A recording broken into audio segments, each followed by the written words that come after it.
Let's not do this. Let's not do this. Let's let the candidates speak. Governor Christie, why you and not former President Trump? Well, Lester, look, you said it at the beginning of the debate. We are dealing with extraordinarily important issues facing this country right now. We have our greatest ally in the Middle East under fire from a terrorist group that has committed to wiping them and every Jewish person in this world off the map. We have Ukraine with Vladimir Putin, a communist KGB dictator who wants to put the old band back together. Hey, all right, bud. He's starting in Ukraine, and he's going to move to the Baltics and Poland after that. We have inflation in this country that is choking every American family that wants to try to rise up and give their children a better life. And tonight, we need to decide which president is going to be the one to tackle the big issues, who's going to make this country look once again, not just inward, but look outward at the world and say America is the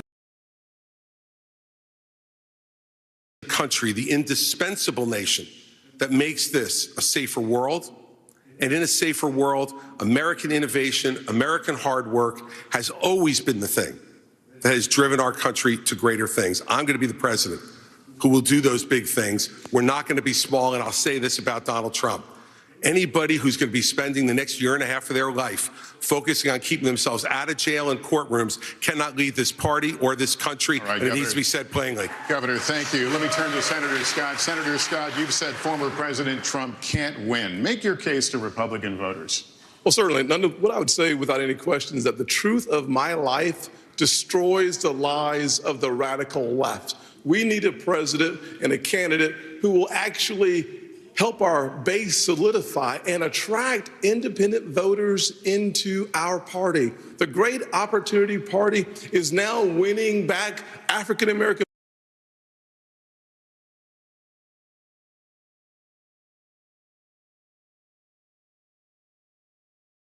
the erosion that we're seeing every single day.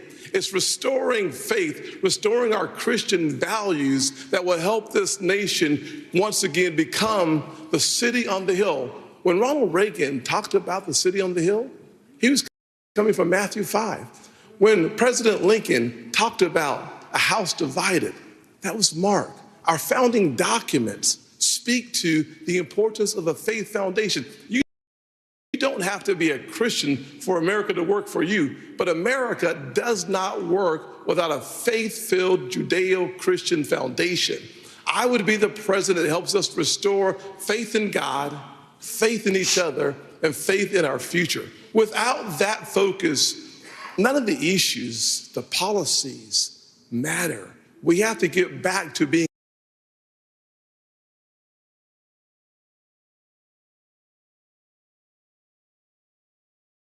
enough for us to fight for that future. Senator Scott, thank you. We're going to turn now to the challenges facing the next commander-in-chief. You'll all be fielding questions first from me and the Republican Jewish Coalition, and then from Kristen and Hugh. So as we continue forward, the Israel-Hamas war is barely a month old. Tonight, Israeli troops are fighting inside Gaza City with over 200 hostages who remain captive there, and civilian casualties mount inside Gaza. As President of the United States, what would you be urging Israeli Prime Minister Benjamin Netanyahu to do at this moment? Governor DeSantis. I would be telling Bibi, finish the job once and for all with these butchers, Hamas. They're terrorists. They're massacring innocent people. They would wipe every Jew off the globe if they could. He cannot live with that threat right by his country. That Hamas should release every hostage and they should unconditionally surrender. I'm sick of hearing the media. I'm sick of hearing other people blame Israel just for defending itself. We will stand with Israel in word and in deed, in public and in private. And I can tell you, as governor, I actually did something about it. Biden's neglect has been atrocious. We had Floridians that were over there after the attack. He left them stranded. They couldn't get flights out. So I scrambled resources in Florida. I sent planes over to Israel, and I brought back over 700 people to safety. There could have been more hostages had we not acted. And I'll tell you this, I met the first plane load when they came to Florida, and one of the mothers pointed to a 6-year-old daughter, and she said, my daughter had been saying the last 2 nights, Mommy, I don't want to hear any more bombs, no more rockets. I just want to get back to Florida. So there's a difference between words and deeds. We acted and we saved lives. Thank you. Ambassador Haley, what would you do? What would you be urging Prime Minister Benjamin Netanyahu to do? Would you consider humanitarian pause, for example? The first thing I said to him when it happened was I said, finish them. Finish them. And the reason is I worked on this every day when I was at the United Nations. And we have to remember that they have to, 1, eliminate Hamas, 2, support Israel with whatever they need whenever they need it, and 3, make sure we bring our hostages home. We need to be very clear-eyed to know there would be no Hamas without Iran. There would be no Hezbollah without Iran. There would not be the Houthis without Iran. Yeah, and there NBC wouldn't be is blocking the it. There's Iranian no video. militias in Syria and Iraq that are trying to hit our military men and women if it hadn't been for Iran. And who is funding Iran right now? China is buying oil from Iran. Russia is getting drones and missiles from Iran. And there is an unholy alliance. We need to be clear-eyed. The last thing we need to do is to tell Israel what to do. The only thing we should be doing is supporting them and eliminating Hamas. It is not that Israel needs America. America needs Israel. They are the tip of the spear when it comes to this Islamic terrorism, and we need to make sure that we have their backs in that process. All right. Thank you. Mr. Ramaswamy. Mr. Ramaswamy, any daylight between you and the candidates we just heard on this issue on what you would tell the Prime Minister? Not in terms of what I would tell the Prime Minister, no. In fact, I would go one step further. The founding vision of Israel was based on the idea that they don't want to depend on anybody else's sympathy or direction in defending themselves. So what I would tell Bibi is that Israel has the right and the responsibility to defend itself. There's another shot. To smoke those terrorists on his so southern fucking border. drunk by the end and then of I'll this tell him as President of the United States, I'll be smoking the terrorists on our southern border. That's his responsibility. This is our responsibility. That's how we move forward. But I want to be careful to avoid making the mistakes from the neocon establishment of the past. This is a corrupt mistake. Politicians in both parties spent trillions, killed millions, made billions for themselves in places like Iraq and Afghanistan, fighting wars that sent thousands of our sons and daughters, people my age, to die in wars that did not advance anyone's interests, adding $7 trillion to our national debt. And Yet Joe we're Biden allowing sold Israel off to do the our exact foreign same policy. thing. Joe Biden's son, Hunter Biden, got a $5 million bribe from Ukraine. That's why we're sending $200 billion back to that same country. The fact of the matter is the Republican Party is not that much better. You have the likes of Nikki Haley, who stepped down from her time at the UN. Bankrupt or in debt was her family.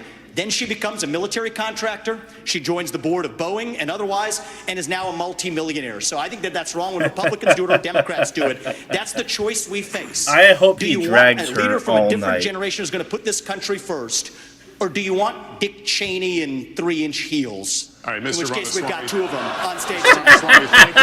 Oh my God, Senator dude. Scott, Yes. Senator, same question to you about you're the president, Undermining you're on the phone in the DeSantis. Oval Office with the Taking Prime a little Minister, you jab tell at him what? DeSantis there. But number one, I would tell Prime Minister Netanyahu, not only do you have the responsibility and the right to wipe Hamas off of the map, we will support you. We will be there with you. We'll stand shoulder to shoulder. There will be no this daylight. is so But cringe. I would This is change so the bad. station a little bit, though, and head back home to America.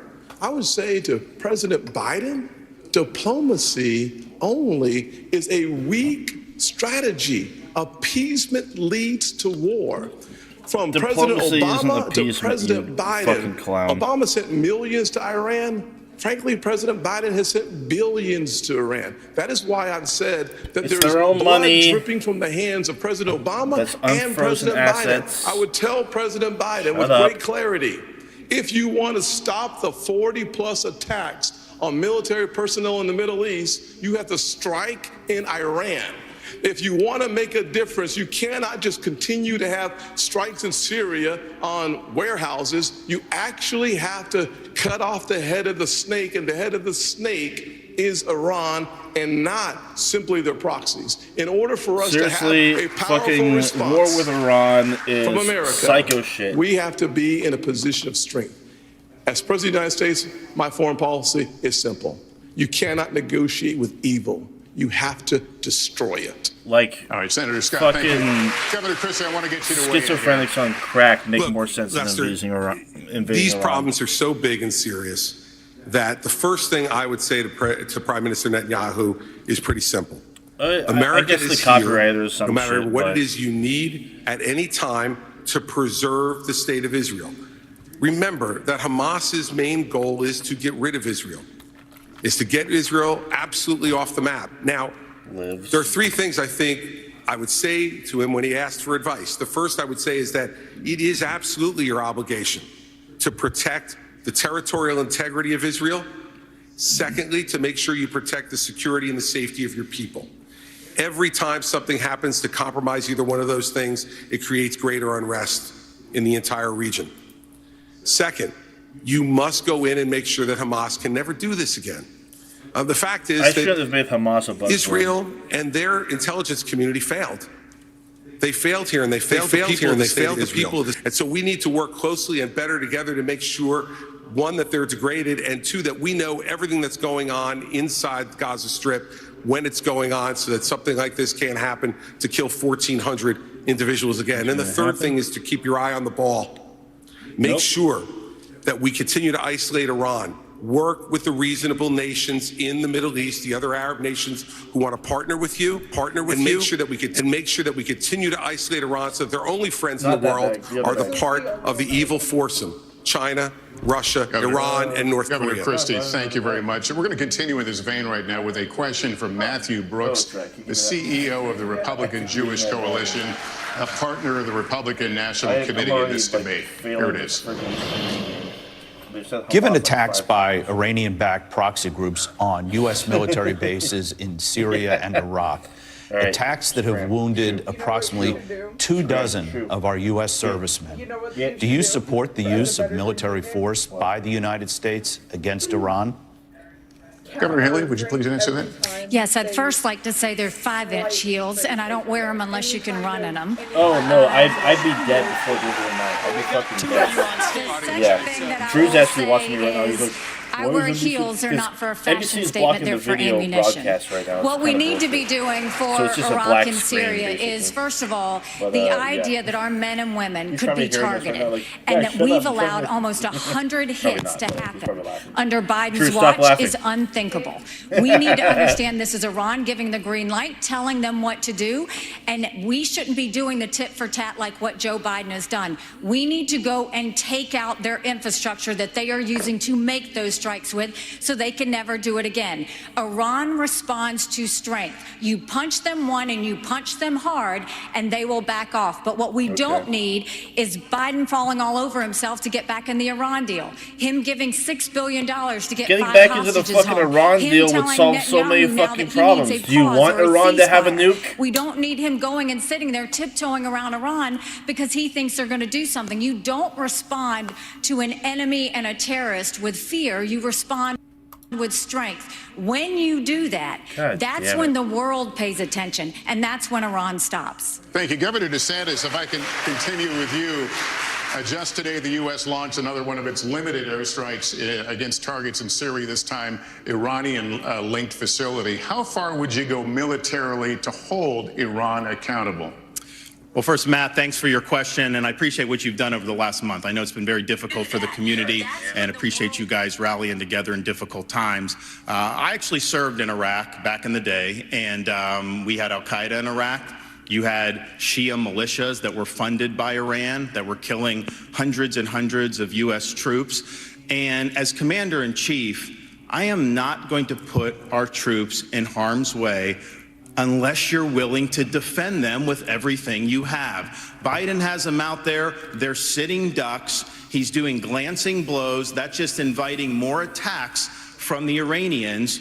I would say you harm a hair on the head of an American service member, and you are going to have hell to pay. We are not just going to sit there and let our service members be sitting ducks, and that's true whether it's Iran or whether it's any country on the world. We have to be strong, and we have to defend the people who defend us. All right, thank you, Governor. Now our second and final question from Matthew Brooks of the Republican Jewish Coalition. Please watch. Jewish students across the country are threatened and under attack. What do you say to Jewish students on college campuses who feel unsafe given the dramatic rise in anti-Semitism? Yeah, the first two and were what do you say to university presidents and college presidents who have not met the moral clarity moment to forcefully condemn Hamas terrorism? Majority Report, and Mr. Ramaswamy, would you like to take that one? There. Absolutely. I think the scourge of anti-Semitism across this country, including in places like my alma maters and places like Brooklyn Bridge in New York, it's sad to see, but here's what history teaches us. Anti-Semitism is a symptom of a deeper cancer in a country and a society that is lost, and we are lost. Several years ago when I wrote my first book, Woke Inc., I was talking about they were chanting death to America, death to white people, death to Christians. Nobody was waking up back then. Now it's even bad. Now they're saying death to Israel and worse. So it is wrong, but we have to get to the root cause here. Now, I think it's really important that we do this through leadership, not censorship. Leadership means fill that void with purpose and meaning. Dilute this wokeism and anti-Semitism to irrelevance. These kids, they have no idea what the heck they're even talking about when they're siding with Hamas over Israel. They are fools. But I also want to caution here, if we go the direction of Ron DeSantis or Nikki Haley, with whom I respectfully disagree on this issue, pro-censorship, telling student groups to disband, mark my words, soon they will say if you question a vaccine and its side effects, you're a bioterrorist. Soon they will say that if you show up at a school board meeting, you're a domestic terrorist. Soon if they say that J6 prisoners should be released, you're an insurrectionist terrorist. So that's where this road ends. We don't quash this with censorship because that creates a worse underbelly. We quell it through leadership by calling it out. These university administrators have lost their way, and we need leadership at the top in the United States of America that restores our founding values and that has no place for this kind of anti-Semitic hate. That's where I stand while respecting our Constitution. Your time is out. Senator Scott, I assume if I sign up for NBC, like you'll let me do a video, but... Let me just say to every single university president in America, federal funding is a privilege, not a right. Number one. Number two.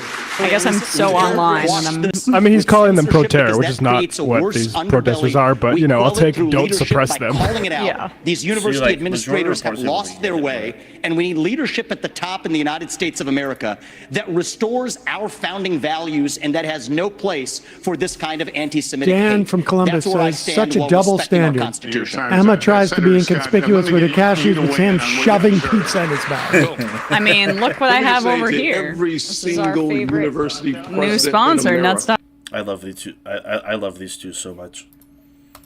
Student who've come to our country on a visa to a college campus. I don't want to like your visa go off their is a stream, privilege, so. not a right. Number maybe three, next time I'll have sign up for any I'll sign up for campus their that thing and allows for see if it actually makes a difference. anti-Semitism But and hate, to allow students to encourage terrorism, mass murder, and genocide, you should lose your federal funding today, period. To all the students on visas who are encouraging Jewish genocide, I would deport you from those campuses. What about Palestinian we have genocide? to stand strong Is that okay? with our Jewish Americans. At the end of the day, we should not have our Jewish students in a library being told to hide.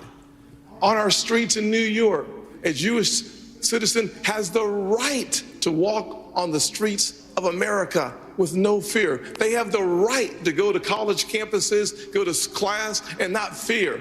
We will restore that. I started working on anti-Semitism on college campuses in 2017 because even then there was a rise of anti-Semitism on college campuses. We must force the people off those campuses and Senator frankly, Scott, thank you. Let me out of our country. Let me turn to the Governor DeSantis here. What do you think about what he just said? I was the first presidential candidate to say, if you are here on a student visa as a foreign national, you're making common cause with Hamas, I'm canceling your visa and I'm sending you home. No questions asked. Second, I have friends here in Florida who this mug is not their kids do not feel safe even going to university campus at all outside of the state of Florida. You have Jewish students fleeing for their lives at Cooper Union. Joe Biden should have the Department of Justice on these college campuses and holding the universities accountable for civil rights violations. When you should not have money going to these places. I already acted in Florida. We had a group, Students for Justice of Palestine. They said they are common cause with Hamas. They said, we're not just in solidarity, this is what we are. We deactivated them. We're not going to use state tax dollars to fund jihad. No way. And what is Biden doing? Not only is he not helping the Jewish students who are being persecuted, he is launching an initiative to combat so-called Islamophobia. No, it's the anti-Semitism that's spiraling out of control. You have Jewish students fleeing for their lives at Cooper Union. I think Joe Biden should have the Department of Justice on these college campuses and holding the universities accountable for civil rights violations. When you should not have money going to these places. I already acted. Yes. Okay. All right. We're in business. Palestine. They said they are common cause with Hamas. They said we're not just in solidarity. This is what we are.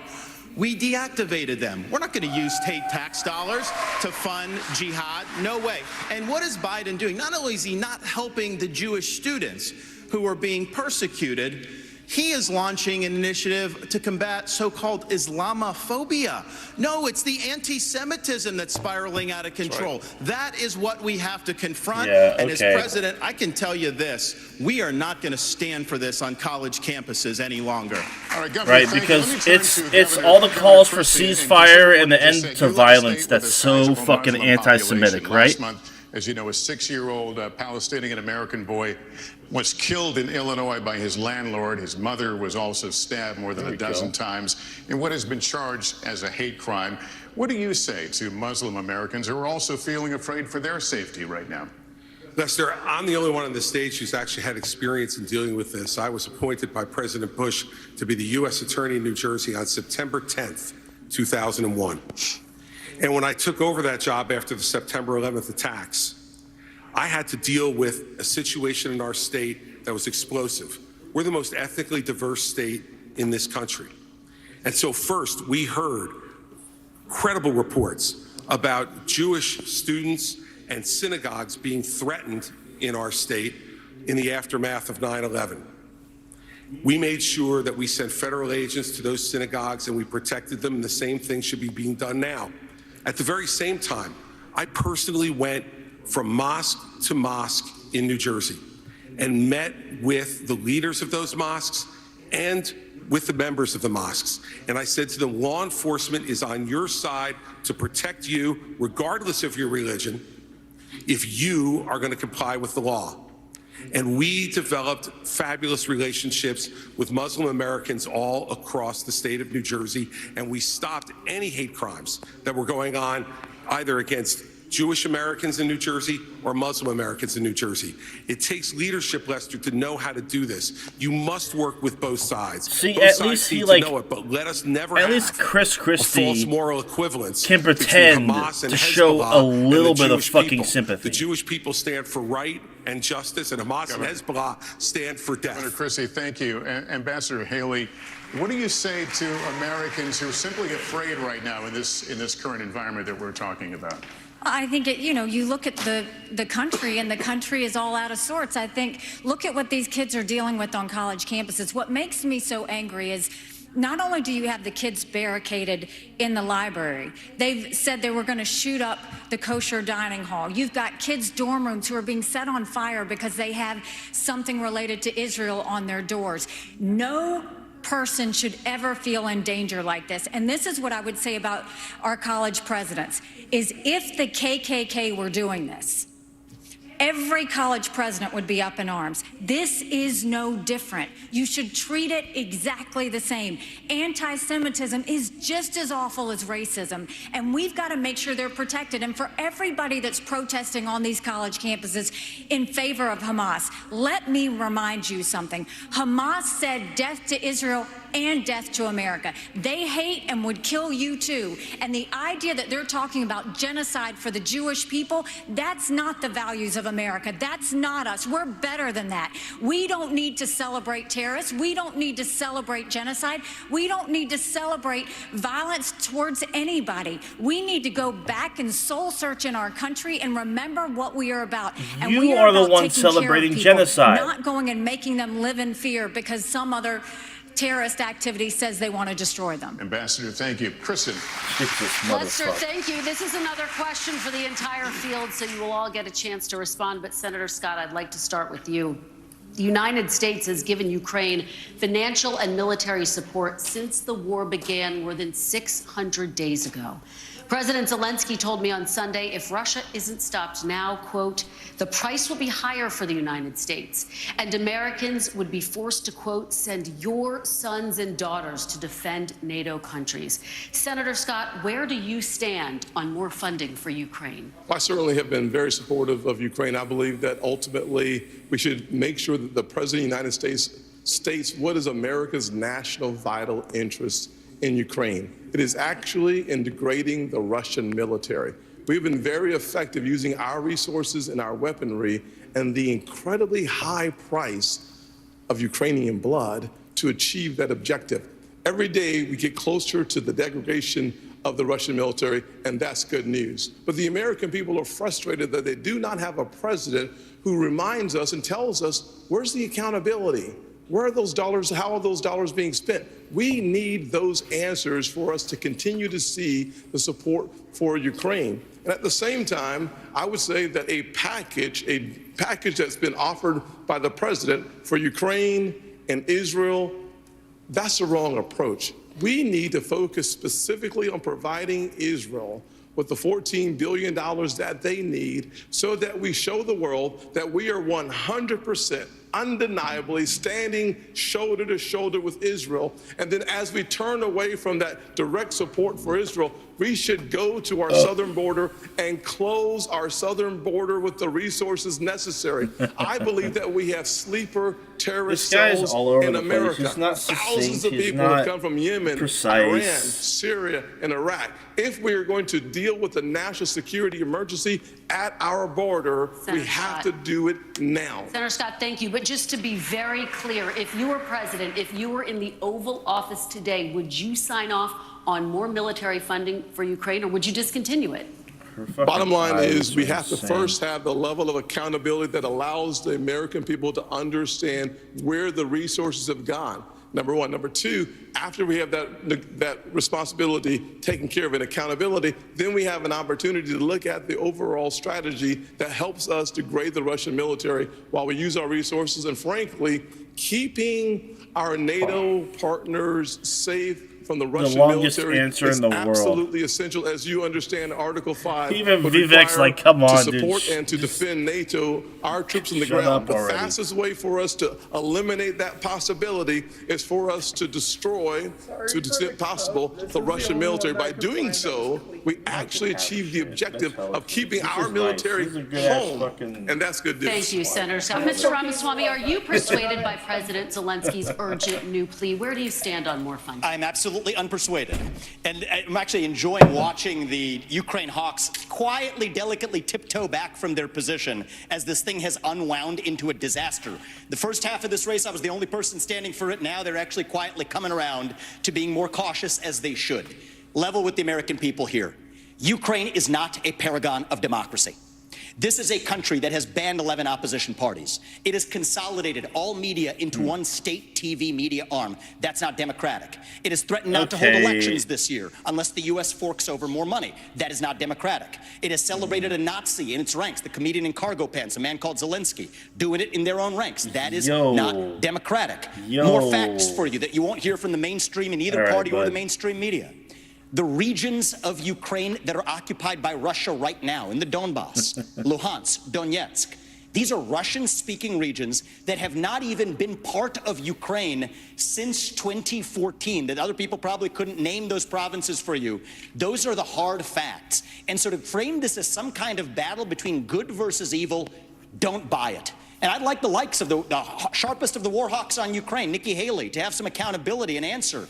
Do you want to use U.S. taxpayer money to fund the banning of Christians? That is actually what's happening. They're using the Ukrainian Orthodox Church. They have banned them. The Ukrainian parliament just did this last week, supported by our dollars. And I think you owe it to the American people, Nikki, to at least this one time at least condemn. Thank you. That's time. At least to condemn their banning of Christians. Mr. Ramaswamy, thank you. Mr. Ramaswamy, thank you. We asked the questions. Ambassador Haley, what is your take on look, for Ukraine? I get where he's coming from. I am telling you, Putin and President Xi are salivating at the thought that someone like that could become president. They would love that's right. Yeah, Russia's like. So this is what I will tell you. We're driving Russia into China's hands. Russia's in the wrong. Has the floor. Thank you. The first thing I'll tell you is we all remember what that thug did when he invaded Ukraine. We all know that 500,000 people have died because of Putin. And here is a freedom-loving, pro-American country that is fighting for its survival and its democracy. No, I don't think we should give them cash. I think we should give them the equipment and the ammunition to win. And I'll tell you, if Biden had done it when they first asked for it, this war would be over. But let's also remember this. When you left Afghanistan in shambles and left them with a ton of weapons and money, it's not that we left, it's how we left. When you look at Ukraine, don't think for a second, now everybody wants to move away from Ukraine. They'll want to move away from Israel a year from now. America can never be so arrogant to think we don't need friends. After 9/11, we needed a lot of friends. Now is the time to get partnerships. This unholy alliance between Russia, Ukraine, and China is real. There is a reason that Taiwanese want us to support the Ukrainians. It's because they know that China's coming after them next. There is a reason Ukrainians want us to support Israelis, because they know that if Iran wins, Russia wins. Ambassador, we have to see the combination of the three. Ambassador, thank you. Governor Christie, what is your take, and how long should Americans be expected to help fund the war in Ukraine? Kirsten, let's remember the last time that we turned our back on a shooting war in Europe. It bought us just a couple of years. And then 500,000 Americans were killed in Europe to defeat Hitler. This is not a choice. This is the price we pay for being the leaders of the free world. And the fact is, this alliance is not just with Russia and China. Governor Haley knows this. Iran is in the middle of this as well, and so is North Korea. And they are all working to support Russia right now. And the reason they're doing it is because dictators work together. People who believe in democracy work together. We must stand with all of those that are standing up for democracy and freedom in this world. And by the way, let's remind everybody of this. In 1992, this country made a promise to Ukraine. We said, if you return nuclear missiles that were part of the old Soviet Union to Russia and they invade you, we will protect you. An American promise that's 31 years old is no different than an American promise that's made tonight on this stage. We need to stand by it. And those of us who forget history are doomed to repeat it. And I'd like to respond. And the absolute giving in to dictators, which is being suggested on this stage, just shows the immaturity of the approach. Governor Christie, thank you. Governor DeSantis, I'd like you to weigh in on this idea. Are you concerned that this could become a wider war if Putin is not stopped now? Well, any suggestion by Zelensky or anyone else that we're going to eventually have U.S. troops there, I can tell the American people when I'm president, that will not happen. We are not going to send your sons and daughters to Ukraine. I am going to send troops to our southern border. If you look at the threats that we face, terrorists have come in through our southern border. I'm going to shut it down. I'm going to have the military, and I'm going to deport the people who've come, particularly under Biden, who've come from the Middle East, come from all these places. Now, Biden wants $105 billion. 60, most of that's Ukraine, including some of it going to pay pensions for bureaucrats and salaries. That is a totally ridiculous use of American tax dollars. He says he has money for border to try to do, and the media repeat that. When you look at it, what most of the money is money to process more illegal aliens into this country. How is that solving the problem? That's making the problem worse. And what does he do for the Indo-Pacific? A pittance. That is the top threat that we face. We need to bring this war to an end. We need the Europeans to step up and do their fair share. And we need to get serious about the top threat that this country faces, which is the Chinese Communist Party. So if I may respond to the Ukraine question. In fact, we are going to go from the hot wars in Ukraine and Gaza and Israel to what many people are calling the new Cold War with China. And I remind the audience that it's important for our visitors at home to be able to hear you, and especially for the people in Beijing to hear you. Many Republicans believe that the Chinese Communist Party and General Secretary Xi is an existential threat to the United States. The flashpoint is Taiwan. For decades and decades, the American military, but primarily the United States Navy, has deterred an attack from China to the island state of Taiwan. But Ronald Reagan's Navy of 600 ships is gone. Now, the question to you is, and I'll start with you, Ambassador Haley, because you were in President Trump's cabinet. His goal was a 355-ship Navy. That's what he pushed for. He got to 300. It's now at 291. Is that big enough to deter and, if necessary, defeat an invasion of Taiwan? China has the largest naval fleet in the world. They have 350 ships. They'll have 400 ships in 2 years. We won't even have 350 ships in 2 decades. China has built up their military. It's not just land, air, and sea. They're doing cyber. They're doing artificial intelligence. They're doing space. America needs to modernize our military. We need to do everything we can. The first thing is you go and you make sure you have the backs of Ukraine. That's why the Taiwanese want us to support Ukraine, because they know that sends the biggest message to China. I mean, she's acting like we would be the only force in opposing China in that region if war did break out. We have a whole bunch of allies that have the naval power that could having millions of dollars go to our universities. Then we will go and end all formal trade relations with China until they stop murdering Americans from fentanyl, something Ron has yet to say that he's going to do. And then we modernize our military. When we strengthen our military, when we modernize it with the focus of cyber, artificial intelligence, and space, when we make sure that we have the backs of our friends, whether it's in Israel, whether it's in Ukraine, and we should be arming Taiwan. Make sure they have the equipment they need. Make sure they have the training they need now. There is nothing China fears more than knowing that America will have Taiwan's back. Let's make sure that we show it by making sure they have the equipment they need. Governor DeSantis, my question is specifically about the Navy. It's at 291. It's going to go down perhaps as low as 280. Is it enough? And what would you build if you were going to build more? Not enough. We have to have the ability to back up a strategy of denial of President Xi's ambitions. And if China is able to be the world's leading superpower, that will affect you and your family in ways that are going to be very bad. They will export authoritarianism all around the world as the cost of doing business. They will impose things like social credit scores and internet monitoring. So this is, to this generation, what the Soviet Union was to the post-World War II generation. I've already released a plan. We're going to get to 355 ships at the end of the first term, 385 ships at the end of the second term, but we're going to have a path to 600 ships over the next 20 years. I think the future of freedom is going to be determined in the Indo-Pacific. We have a strategy not just military, but decoupling from the economy and fighting them here at home with their cultural. You know, Ambassador Haley said somehow I wasn't doing.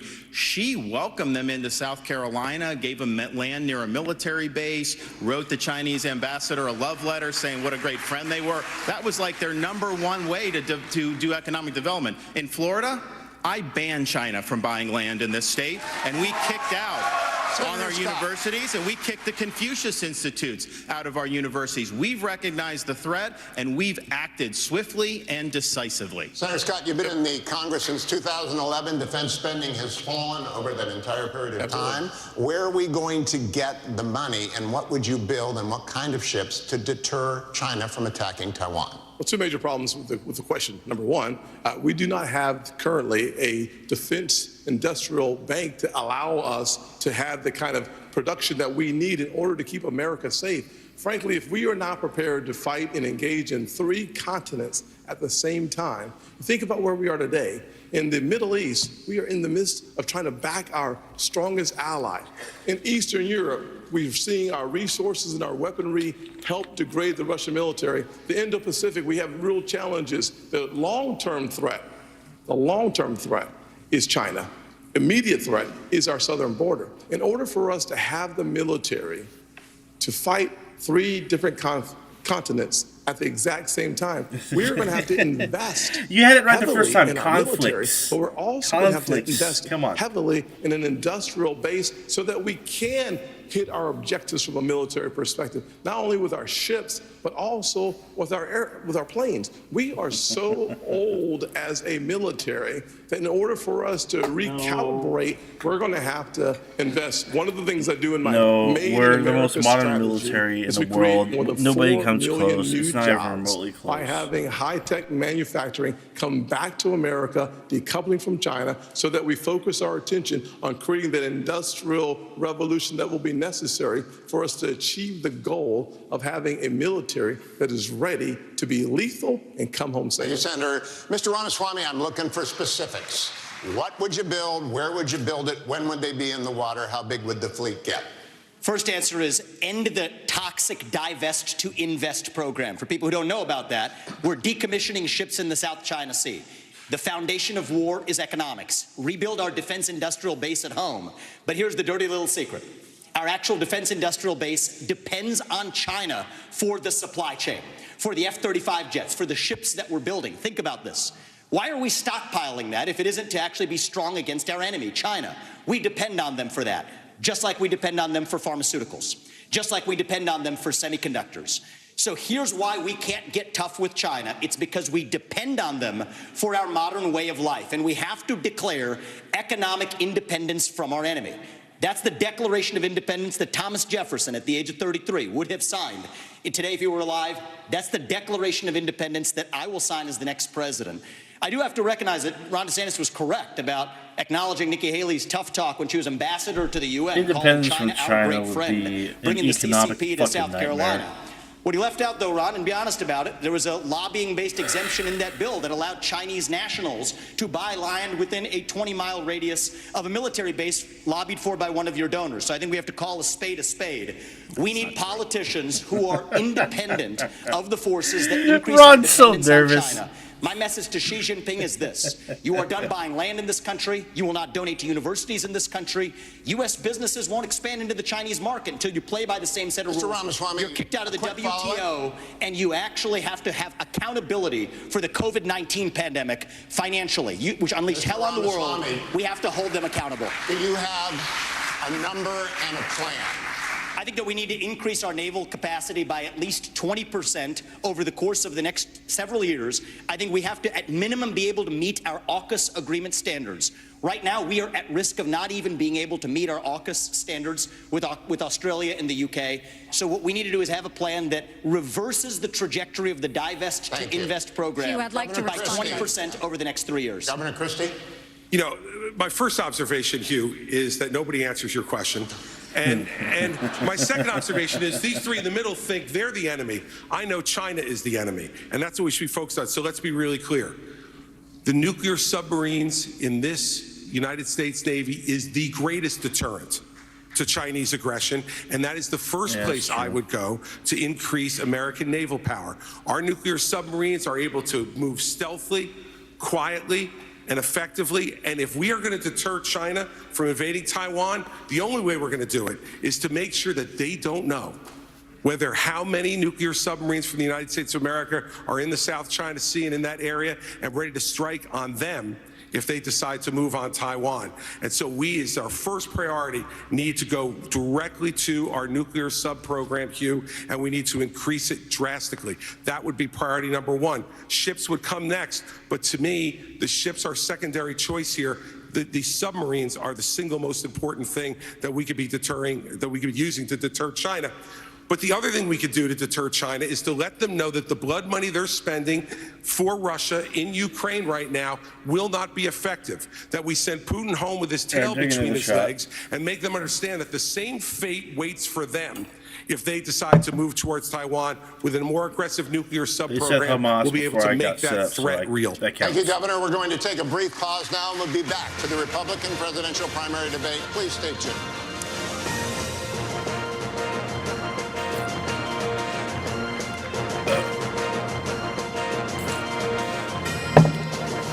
Yeah, holy crap. I will say, they're lying a whole bunch, which is to be expected. but it's not nearly as insufferable as the other debates, for sure.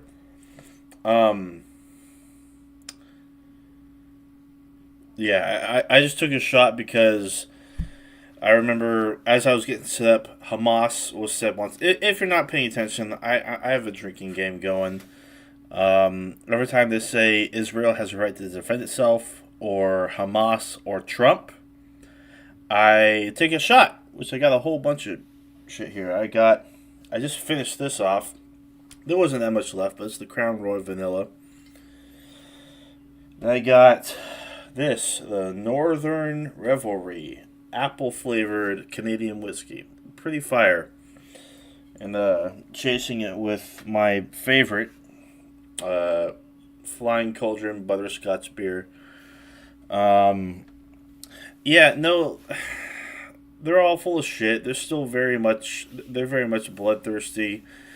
The only modicum of attention being paid to anything related to Palestine or anything Palestinian was the Palestinian boy in Chicago that was stabbed to death by his landlord.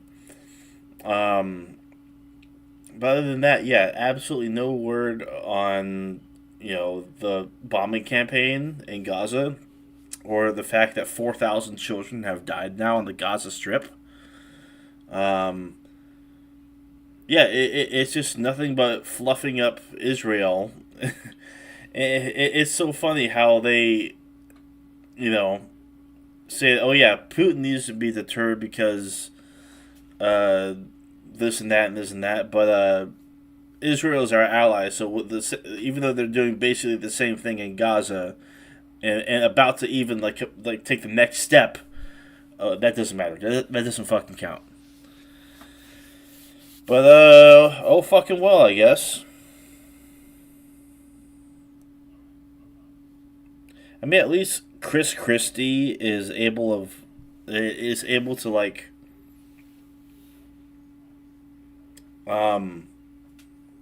pretend to have a bit of sympathy for Palestinian, or like just Arabs in general, I guess, like Arab Americans and Islamophobia and whatnot. He answered questions like way more directly. He doesn't fluff it up and like skirt around it or like go off on different tangents. Like Nikki Haley, like she's barely able to provide a straight answer. Same thing goes for DeSantis. Tim Scott just all over the freaking place. Vivek answers it, then adds like multiple things on top of it, and he just will not shut up. But I don't know. Maybe I'm biased. Like Chris Christie's obviously a pig, but he's not nearly as insufferable as everybody else here. So it's just like last time, except with three less people.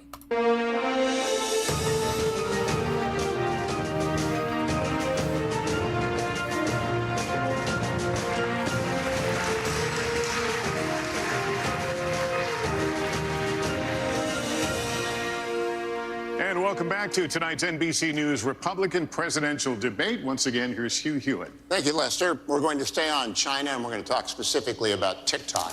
Last week, Congressman Mike Gallagher, who is chairman of the House Bipartisan Select Committee on the Chinese Communist Party, published a long essay on TikTok following the flooding of pro-Hamas propaganda onto TikTok accounts across the United States. Chairman Gallagher called it shocking. He called the app predatory, controlled by America's preeminent adversary, one used to push propaganda and divide America. It's spyware, he said, a means of surveillance. Governor Christie, do you agree with Chairman Gallagher? And if so, would you ban or force the sale of TikTok?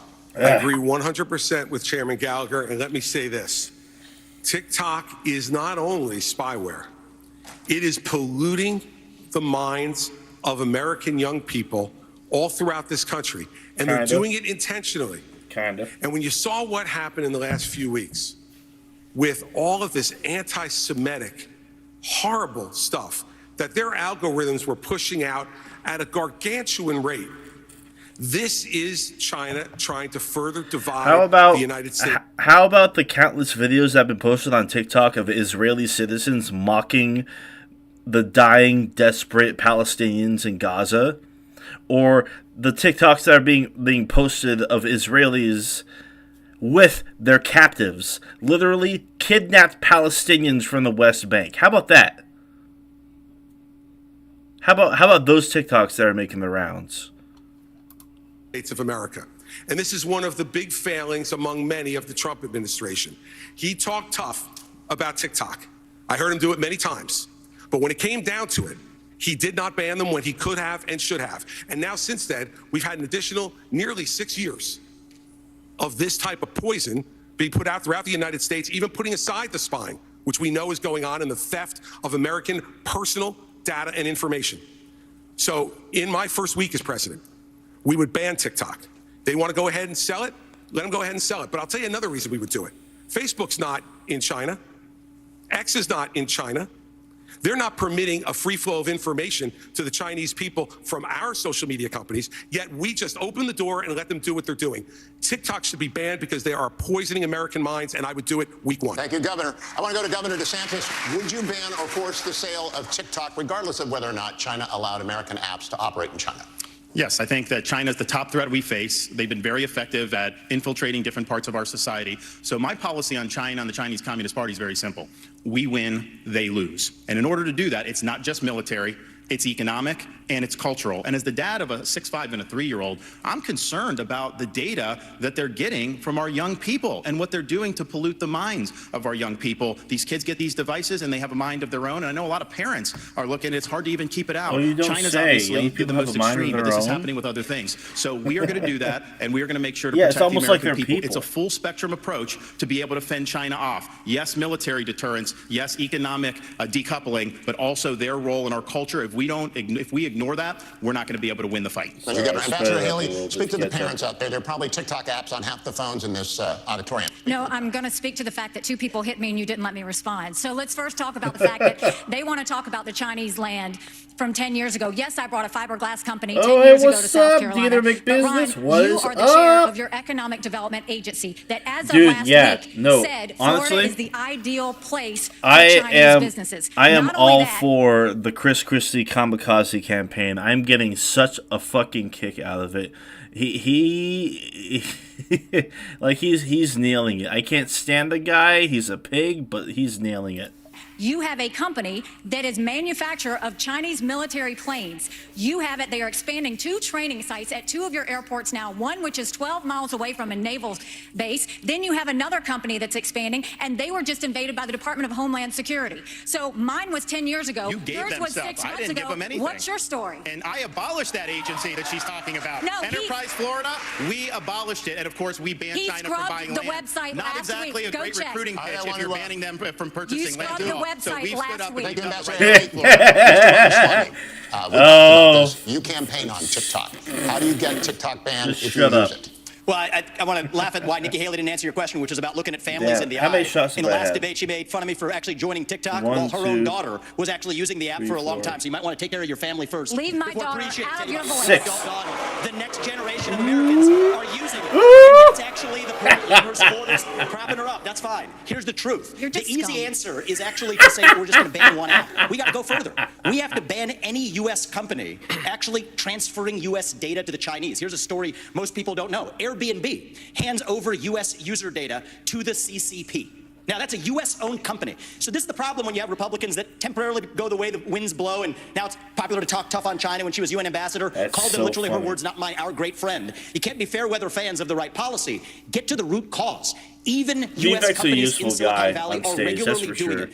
Cut the virtue signaling. The fact of the matter is Democrats are on TikTok today. The only person, one of the few people who is putting up content the way the actual algorithms work, speaking for pro-Israel views or others, Ambassador Haley, more Republicans will join it. But stop U.S. companies from turning over data to Chinese companies. That's Moderators the real answer, not the virtue Kristen signal. don't get to respond to personal attacks, but you do. Thank you very much. You know, when he talks about me praising China, he doesn't know the fact that the reason China was praised was because I negotiated with China and Russia the largest set of sanctions against North Korea in a generation. That is literally the reason North Korea stopped testing ballistic missiles. So I said China did good on their part. That was a negotiation you could never do. What you said, Nikki. Those are your words, not mine. And so just own up to it. You would never have been able to get that negotiation done. But don't lie to the people about what you've said or what you've done in China. South Carolina. She's like, excuse me, bitch. But did you? And I did it by making sure no one could get any agency heads in UN. I did it by making sure that we called them out on human rights. I did it by making sure that we held them accountable on everything that they did. That's the reason we got out of the Human Rights Council. That's the reason we called them out. And there's not been a day I haven't stopped. Senator Scott, it is your turn. Mr. Ramaswamy, made afterwards. Everybody else is hanging on to the I'm rules surprised here. he's like We should. made it this far. Like Mike Pence is no longer here. That's it. I mean, he dropped out. What we should do is ban TikTok. Period. Now we saw under former President Trump, he tried to ban TikTok twice. I don't know, Tim Scott. I don't know about that. If you cannot ban TikTok, you should eliminate the Chinese presence on the app. Period. We also should Nikki wants to be VP like so fucking bad. To give their kids permission under 14 to be on those apps. I think it's incredibly important for us as Americans to take back control of the information, especially of our kids. Fuck what Tim Scott's saying, but like, thinking about it, in these debates, I don't think Nikki Haley has really gone after Trump that much, like at all, compared to like Chris Christie. China continues to spy on our kids, but they're also buying our farmlands. We talked about that several times there. We have to make sure that we use. No, that's not true, Tim Scott. They're not buying our farmlands. Like 400,000 acres is literally fucking nothing. Nothing. I don't even think that's like the amount that they've even like bought either. Like that's like a speck. And we start making sure that we create six-figure income for jobs made in America through my strategy. Okay. Kristen. Hugh, thank you so much. We're now going to talk about Venezuela, where millions have fled political and economic turmoil.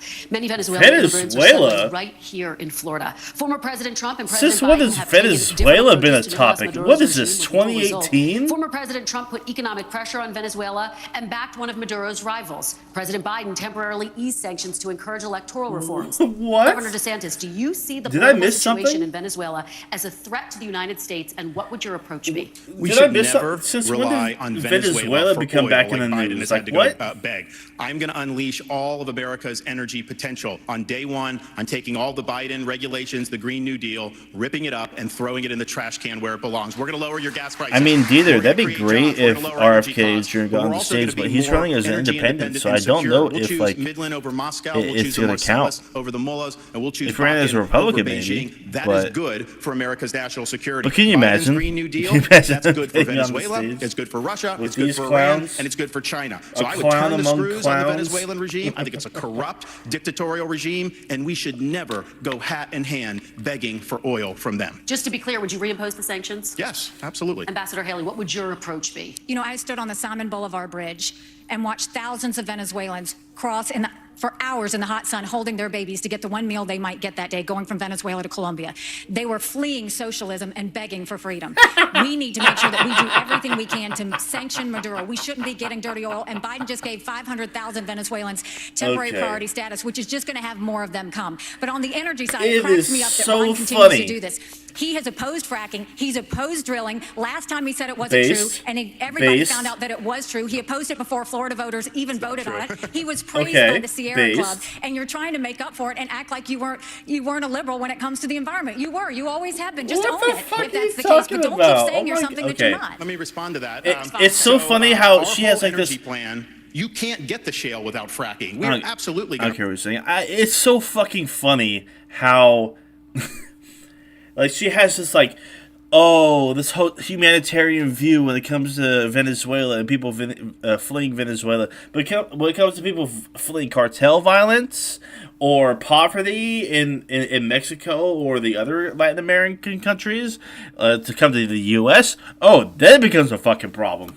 Play out, and Americans are struggling right now. Senator Scott, I'll start with you. What would you do the moment you take office to help Americans manage the cost Drew, of this is living? We're talking about short-term here. I've covered a few of his videos. He's a fucking genius. He makes great content. Economic situation. And the first thing I can tell you is that when your gas prices I definitely had a whole lot more people in the last couple of debates. 2 years ago. That's not a problem for my mama. That was a crisis. The first thing I would do is President of the United States. I got 3 concurrent viewers right now, but the last couple I had upwards of like 8, flow. Secondly, maybe like maximum minimum there's 11? certainty and predictability, so that those folks who have the leases in our country would have the certainty and predictability to go ahead and become energy independent. We should focus not just on being energy independent. I'm pretty sure I missed Donald Trump being mentioned a couple times. America is the home like, to more oh yeah, under Trump, this and that happened. So that's a shot because he counts. He's part of the game. We can reduce the price of energy. We can reduce the price of food and the price of electricity if we focus on my build here, don't borrow from China plan that is embedded the Made in America strategy, creates 10 million new jobs in 3 different areas. One is innovation. Second is the high-tech manufacturing. And the third is the energy economy. We have an opportunity as Americans to actually export the surplus energy that we create in our nation and disconnect from China and from murderous dictators and tyrants around the world. Your time is up, but let me just follow up. The idea of pumping gas, of turning on pipelines, that doesn't make gas cheaper that day. I'm talking about you become president. What can you do specifically to help people feel better about their situation or be better with their situation? Well, actually, it does, to be honest with you. The way that the economy works is it works on the ability to anticipate excess supply versus the demand. When that happens, confidence drives our prices down because we know there's going to be a greater surplus. When you allow for those who have leases to actually start drilling, to start using those leases for more energy excavation, you put our economy in the strongest position. And as a result of that, prices start going down. That is the kind of economy that, as President of the United States, I would lead this nation to making sure that we first use the resources in our own country and not going outside of our country. I've been thinking the exact same thing. I don't think he's going to last after this debate. I think Tim Scott's going to drop out. Maybe not drop out, but he probably won't qualify. We have become an indentured servant too often to countries like China. By having an energy economy, we start allowing this nation to once again return. Senator, thank you. Let me ask the same question to Governor DeSantis. Can you give us some, you ticked off a number of things a moment ago, but some specific examples of ways that would put people on a better economic footing right away? So I started off working minimum wage jobs. I did $6 an hour as an electrician's assistant. I worked all kinds of things to be able to get through school. And I did that because I believed in America, if you work hard and get the most out of your God-given ability, you can get ahead. And what's happening now, many of you are working hard and you're falling further and further behind. I've met people in Iowa, New Hampshire, and all across the country who've talked about all the burdens that they're facing with the rising prices. And I've heard from multiple people the same story. When they go grocery shopping, what they now do is they figure out what they have to take out of the cart once it's ringing up, because it rings up so much faster and so much higher at the cash register that they can't afford the full cart of groceries anymore. We have to restore the American dream in this country. What can you do on day one? Here's what I'm going to do. I'm going to take all the executive orders, the regulations, everything involving Bidenomics. I'm going to rip it up, and I'm going to throw it in the trash can on day one where it belongs. That is going to give the economy breathing room, and I'm also going to rein in the Federal Reserve. They have helped create, with their reckless monetary policy, what we have faced since the COVID-19 pandemic. They botched it. Congress botched it. Both parties are to blame. Fed should focus on stable prices. They are not an economic central planner for the American people. Governor, thank you. Mr. Ramaswamy, weigh in on this. Yeah, I agree, Dieter. It definitely shouldn't be privatized as a CEO, the economic at all. Question is core to my vision and policy that's prescription like a for this country. non-starter. Increase the supply of everything. It's the law of supplies and demand. Increase the supply of energy. That brings down the cost of energy, grows the economy. Drill, frack, burn coal, embrace nuclear. Increase the supply of labor in this country. Stop using our taxpayer money to pay people more to stay at home instead of to go to work. Increase the supply of housing. People don't talk about this one in the Republican Party. The land use restrictions are constricting the supply of housing. That's making housing more expensive for ordinary Americans across this country. So that's the true answer. And I think it takes a CEO in the White House who actually understands this to get this done. Because Americans at home, they know the Bidenomics is a lie. Prices are going up. Interest rates and mortgages to buy your home are going up, but wages have remained flat. That's the hard diagnosis for our economy. And this is about more than just our economy. I say this as a member of my generation. I'm 38 years old. I'm the youngest person ever to run for U.S. president as a Republican. The reason my generation has lost our sense of national pride, in part, is because people in my generation feel like the American dream isn't available to them. And part of the reason why is we've burdened them with four-year college degrees that did not serve their head start on the American dream. People will be more proud of a country if we're all making more money in that country. This is how we revive national pride and our identity, and it will take a CEO in the White House with zero-based budgeting, by the way, to take on the federal debt to get this job done. Let me turn to Governor Christie on that. Well, look, Lester, part of the entire premise of the question, and I agree with Tim on this, is absolutely energy is the key to this because it drives every one of those other prices. You know, now food gets to your grocery store, it gets trucked. And those truckers have to pay for fuel and for the higher fuel prices. And when you go ahead and you tell people, we are going to unleash every bit of American energy, every bit of its potential, what happens in the futures markets? The prices go down because those people who are believing that the Biden program will continue are the ones who are bidding this up. And let me tell you the other place that's bidding it up, in the Middle East.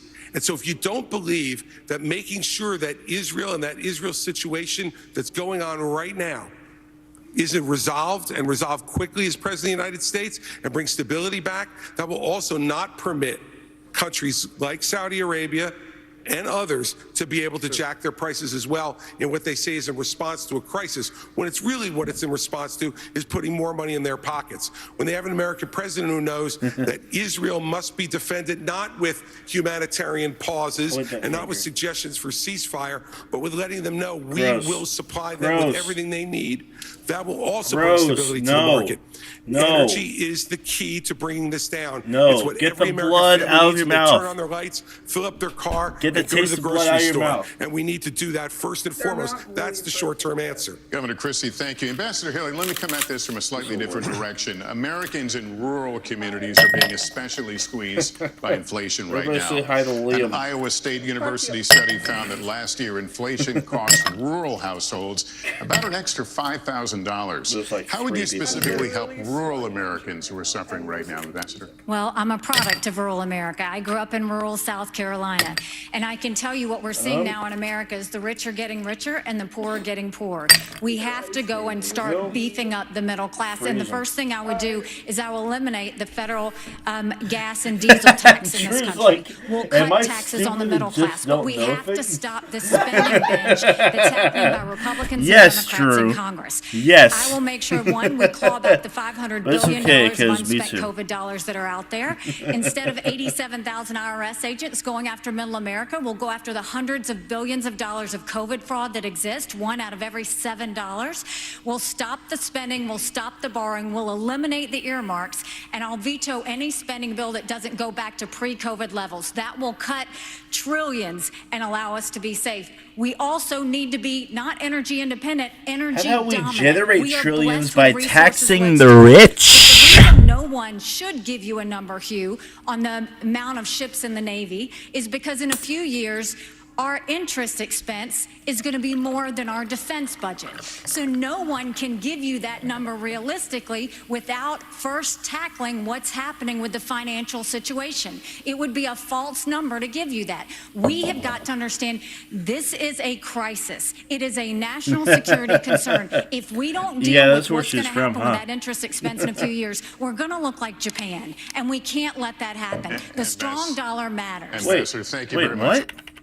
Our interest expense is going to be more than our defense budget. So no one can give you that number realistically without first tackling what's happening with the financial situation. It would be a false number to give you that. We have got to understand this is a crisis. It is a national security concern. If we don't deal with what's going to happen with that interest expense in a few years, we're going to look like Japan, and we can't let that happen. The strong dollar matters. Ambassador, thank you very much. Kristen. Americans could see their Social Security benefits a big enough nerve when drastically it comes to cut in the next currency, decade so I'm because not the like. program is running out of money. Former President Trump has said, quote, under no circumstances should Republicans cut entitlements. Governor Christie, first Oh to you, God! you have proposed Just raising raise the the retirement age cap. for younger Americans. Raise the cap What would on that Social increase Security. That's the specifically, and would you solution. consider making any other That's reforms to it. Social That's Security? it. That's all you We have to deal with do. this problem. Now, look, if we raise the retirement age a few years for folks that are in their 30s and 40s, I have a son who's in the audience tonight who's 30 years old. If he can't adjust to a few-year increase in Social Security retirement age over the next 40 years, I got bigger problems with him than his Social Security payments. And the fact is, we need to be realistic about this. There are only three things that go into determining whether Social Security can be solvent or not: retirement age, eligibility for the program in general, and taxes. That's it. We are already overtaxed in this country, and we should not raise those taxes. But on eligibility also, Not even true. I don't know if out there tonight, Not if you're even watching remotely Warren, true. I don't know if Warren Buffett is collecting Social Security, but if he is, shame on you. You shouldn't be taking the money. There are a lot of programs in this country that we all pay for. Okay. That we don't get a direct benefit Chris, piss tea. Listen, Warren Buffett makes $300 gajillion a year. The cap of Social Security is what, like $135,000 a year? He's not collecting Social Security, buddy, but he should. Raise the cap from $135,000 so that way anybody making money over that contributes to it. Food stamps is one of them. I've never, fortunately in my life, ever had me or my family on food stamps, but I'm glad it's there so that no one in this country goes to bed hungry at night if they have availability to that program. But I don't get a direct benefit. The fact is, on Social Security, remember why it was established. It was established as a safety net program to make sure that no one would grow old in this country in poverty. That's what we got to get back to. Rich people should not be collecting Social Security. Governor, can you give me a specific age? Oh my 69, God, 70, what dude. would the age be? No, look, that's going to be a power of a negotiation with Congress, Kirsten, and hell, I'm not going to start negotiating until I get there. All right, Ambassador Haley, let me have you weigh in on this because you said in June that you would be open to raising the retirement age. Have you determined what that age would be specifically, and what other reforms are you looking at? So first of all, any candidate that tells you that they're not going to take on entitlements is not being serious. Social Security will go bankrupt in 10 years. Medicare will go bankrupt in 8. Right now, you have Ron and Trump joining Biden and Pelosi saying they're not going to change or do any sort of entitlement reform. What we need to do is keep our promises. Those that have been promised should keep it. But for like my kids in their 20s, you go and you say we're going to change the rules. You change the retirement age for them. Instead of cost of living increases, we should go to increases based on inflation. We should limit benefits on the wealthy. Bernie Marcus can tell you he hates getting that check. Limit the benefits on the wealthy and then expand Medicare Advantage plans. Seniors love that. And let's make sure we do that so that they can have more competition. That's how we'll deal with entitlement reform, and that's how we'll start to pay down this debt. And can you give me a specific age? Have you determined the age? Again, you have to work with Chris. What I can tell you is it's going to be those in their 20s just coming into the system, and it should reflect more of life expectancy. It doesn't do that now. All right, Mr. Ramaswamy. Of course, you can't give a specific age because you will lose voters because cutting Social Security or raising the retirement age is unpopular. While still leaving Social Security and Medicare benefits for current seniors intact. I'll tell you how. The other candidates assume, like Nikki, that it can't be done. And on her math, she's right about it. But her math assumes $7 trillion of our $33 trillion national debt going to fight wars like in places like Iraq and Afghanistan. Minus that, our national debt would be $26 trillion right now. Then you go to zero-based budgeting, which I propose as a CEO. No, I'm still laughing about that, how many Drew. CEOs run businesses. It's that funny. Don't use last year's budget as the baseline. Thanks, Eminem. Start with zero as the baseline, and then ask what's actually necessary. 75% headcount reduction. Yes, that is severe. In the number of federal employees in the Washington, D.C. bureaucracy. Shut down redundant agencies that should not exist. Deliver economic growth as a positive tailwind. I think we can get to 3, 4, maybe even 5% GDP growth if we really take the regulatory shackles off of our economy. And against that backdrop, I believe this is our last best window to be able to take care of our national debt problem through those severe measures, including sacrificing the foreign wars that many bloodthirsty members of both parties have a hunger for. That's the one secret of how we're going to be able to do this, and that requires discipline. So we can't have the first conversation we were having, sending foreign aid willy-nilly to countries whose national debt per capita is less than ours. Thank you, but Mr. if we do this Ramaswamy. correctly, I think this is our last window, and it'll take a CEO from the next generation to do it. Thank you very much. Senator Scott, weigh in here. What are you looking at to keep Social Security sustainable? The bottom line is a simple one. We have to grow our economy and cut our spending. Let me just say to my mama and to every other mama or grandfather receiving Social Security, as President of the United States, I will protect your Social Security. The fact is that we're spending today about $1.1 trillion on Social Security, about $750 billion on Medicare, about $300 billion on Medicaid, about $400 billion on veterans benefits, $1.7 trillion on annual appropriations. If we're going to actually tame this tiger, the way you do it is not by picking on seniors who have paid into a program that deserve their money coming back out to them. The way you deal with it is, number one, you have to grow your economy. My plan, Made in America, creates 10 million new jobs, grows our economy at 5%. By doing so, you add trillions of dollars of economic activity and billions of dollars to your treasury. Number two, you have to cut taxes. When we cut taxes in 2017, I wrote the Tax Cuts and Jobs Act. Everybody said, well, guess what? You don't. Revenue will go down. Well, in 2018, after we wrote it in 2017, what happened? Revenue went up by 3%, and the next year it went up by another 3%. So what we know is that the economy, curve like the stock market, finished negative for the year 2018. And finally, if we're going to deal with it, we have to take our annual appropriations back to pre-2020, pre-COVID levels of spending, which would save us about $500 billion in the next budget window. By doing that, we deal with Social Security and our cut mandatory spending. By cutting taxes. That doesn't make sense. Would you be Revenue open to gets raising cut. the retirement age, or do you rule that out? All you have to do is go to a farm in Iowa and watch the hard work and the dedication. Yes or you and no, I though, having Senator? a conversation. Yes or the no, answer though? is no. But listen to this though, before you go on. Thank you. The fact of the matter is that the more physical your labor, a year or two or three more is actually challenging to the physical body. You and I might have a different perspective, but for those farmers, they're working night and day. Thank you, Senator. I appreciate it. Governor DeSantis, finally to you. Would you be open he's to not wrong. raising the retirement age, and how would you keep Social Security sustainable? Well, look, as governor of Florida, I know a few people on Social Security. For physical and jobs, I know it's especially, important. Retirement My needs to be grandmother lived till dropped. 91, and Social Security was her sole source of income. And that's true for a lot of seniors throughout this country. So what I'd say to seniors in America, promise made, promise kept. I understand what you're going through with the rising prices, and you need that Social Security check. So we'll make sure to get that done. What can you do to help shore up Social Security? One of the things that's causing problems is the inflation. We have to reduce inflation. When you have higher inflation, the seniors get a cost of living adjustment, which means the program's spending more, but it doesn't cover the increase in the actual inflation rate. We also do need to get to at least 3% growth. You're never going to be able to have issues, be able to solve the budget without that. But I would note this. Congress for decades took money from Social Security. Social Security would have more tax revenue than it put out. They would take it and then they'd write an IOU to Social Security. Congress has a lot of dirty hands on this. I'm going to force Congress to stop spending so much money. And you know, one thing we have to we talk about the retirement age is just something that's changed in the last 4 or 5 years. Life expectancy in the United States is declining. So, Governor, in this yes country. Or no? Would you raise it? Would you raise the retirement age? When life expectancy is declining, I don't see how you could raise it the other direction. So it's one thing to peg it on life expectancy, but we have had a significant decline in life expectancy in this country. So and that's just he the makes fact. a decent All point. right, Governor DeSantis, thank you, candidates, and we will be right back after a quick Why break from Miami, raise Florida. the Social Security age when life, expectancy is declining? I gotta pee, but I'll be right back. Holy crap on a stick.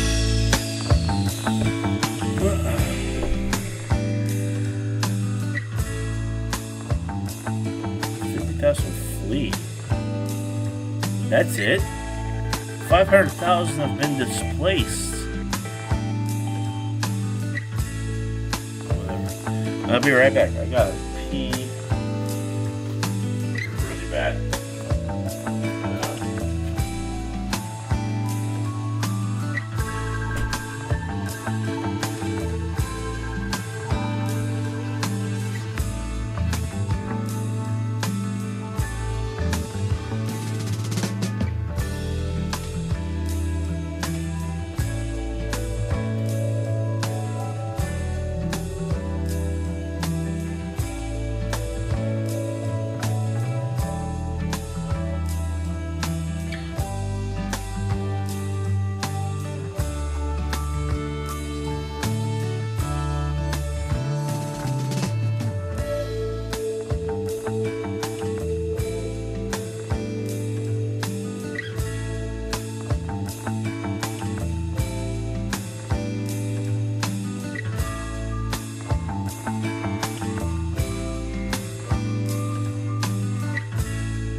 desktop and a desk and a chair.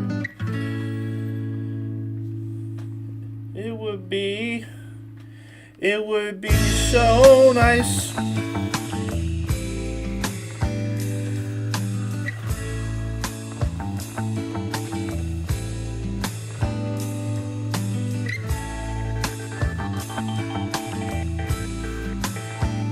Alright, I guess we got half an hour left of this bad boy.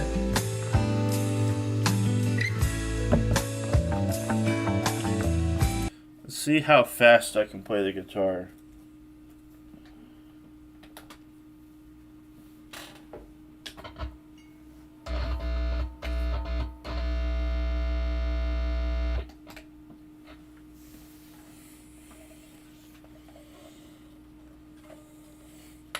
Oh shit, I got 13 seconds.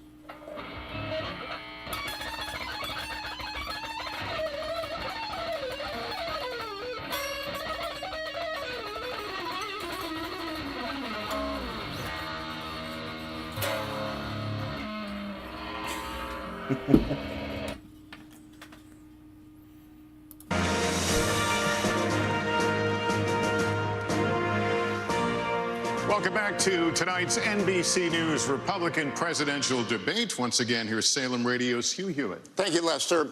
When NBC News talks to voters, when I talk to voters every day, they all say that the border is a top issue. It can mean a lot of different things. It can mean 2 million people who crossed illegally last year. It can mean more than 150 arrests of people on the terror watch list. It can mean the burden on states from having migrants move into their states from the southwestern border. But I want to talk about opioids specifically and fentanyl. And I'll start with you, Senator Scott. Tens of thousands of Americans' families have suffered a death to fentanyl. Young people sometimes die taking one pill. What can you do as Commander-in-Chief on the first day to stop fentanyl and the waterfall of it into this country? Well, number one, we should close our southern border. For $10 billion, we could close our southern border. For an additional $5 billion, we could use the currently available military technology to surveil our southern border to stop fentanyl from crossing our border. I've already led on legislation that would sanction the Mexican cartels. If you remember the path, the precursors come from China, then they are manufactured in Mexican labs, and then the Mexican cartels bring them across our border. By sanctioning their accounts and eliminating their cash, we starve them of what they need. Number one, closing our southern border makes it nearly impossible to get in. The military-grade technology is a backup, making sure that we not only stop 70,000 deaths in the last 12 months because of fentanyl, it also allows us to deal with the human trafficking travesty that is entering in our country in the same path. If we are going to deal effectively with 100,000 overdose deaths in our country and the 70,000 that is directly linked to fentanyl, we have to deal with our ports of entry and deal with our southern border. If we do that effectively, we have started reducing the challenge from the outside, and then we have to deal with the challenge on the inside, which seems to be connected to a mental health crisis that is spreading throughout our nation. Governor Christie, Senator Scott just mentioned ports of entry. 90% of the fentanyl that is seized in the United States is seized at ports of entry. We don't know what's coming in across the open southern border. You've been a United States attorney. You've taken on cartels. Can it really be done quickly? What would you do as president? It can be done quickly in two ways, Hugh, on fentanyl. The first way is exactly as you suggest, at ports of entry. We have to beef up what our law enforcement has in terms of technology. I would invest in that as president. We need to make sure that law enforcement has every tool at its disposal to do it. Secondly, on day one, I would sign an executive order that would send the National Guard to partner with Customs and Border Patrol, both at ports of entry and at the open ports of our border. Customs and Border Patrol agents are overwhelmed. There's 200,000 encounters a month over the last 11 months. We simply do not have the man and woman power at the border to be able to deal with it. And so dealing with both law enforcement, and you're right, we have done this, we can do this, but we got to give them the tools to do it, and technology is one of the biggest tools that we don't have enough of at the ports of entry. Now, we also need to lower demand, Hugh, in this country. And the way to lower demand is to start treating people again. You know, we started to do this before COVID, and we haven't done enough of it. And for every family out there tonight who has lost a loved one to fentanyl or to any other type of opioid overdose, what you know is all you want is a chance for them to win their lives back. When I'm president of the United States, we're going to call this what it is. It is a disease, like heart disease, diabetes, or any other disease like cancer that can be treated, should be treated. We not only have to stop supply, but we have to lower demand and save lives. Thank you, Governor. Governor DeSantis, you have talked about using United States Special Forces to attack the cartels where they manufacture legalize the chemicals that come from cocaine. China. How often? Please. How many? What does that look like? Well, first, I was speaking to a dad who lost a son to fentanyl overdose. Son wasn't a drug addict. He had taken some pill that happened to be laced with fentanyl, and it was a fatal overdose. And when he told me, obviously the pain of losing a child is as bad as it gets, but he said what was salt in the wounds is that these elites in D.C. don't give a damn about what's going on in this country. They don't care that we have tens of thousands of opioid deaths, that the fentanyl's pouring in. They are not taking the type of action we need to. We're declaring a national emergency on day one. I'm sending the U.S. military to the border. I'm going to stop going the after the invasion drug cold. companies. I am going to deport people who came illegally. Solve and I'm that. even going to build the border wall and have Mexico pay for it, like Donald Trump promised. How you Oh, gonna there's do a it? Trump. Yeah, Trump mentioned. Not going to fork over money. Trump mentioned that's a shot. Fees on the That's a remittances shot. that foreign workers send to foreign countries. We'll raise billions of dollars. I'll build a wall. But we are going to designate the cartels to be foreign terrorist organizations or something similar to that.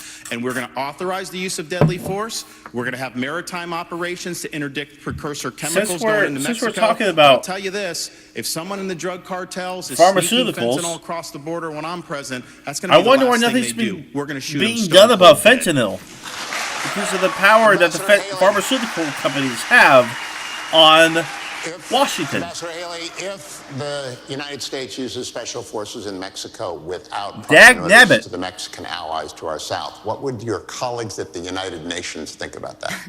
I don't care what my colleagues at the United Nations think. What I'll tell you is, Gross. first of all, Disgusting. you have to go to the source. We have lost more Americans in the Vietnam, Afghanistan, and Iraq wars combined. We lost 75,000 Americans last year.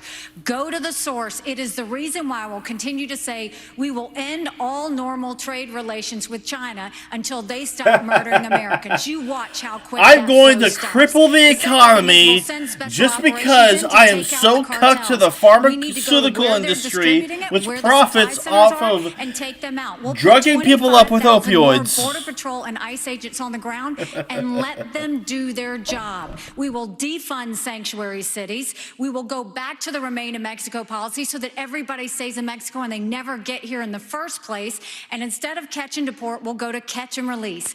I'm sorry, instead of catch and release, we'll go to catch and deport. That is the way we'll deal with the border. Those are the things that we have to do going forward. But I do agree with Chris. One of the first things that we have to do is really focus on mental health and addiction centers.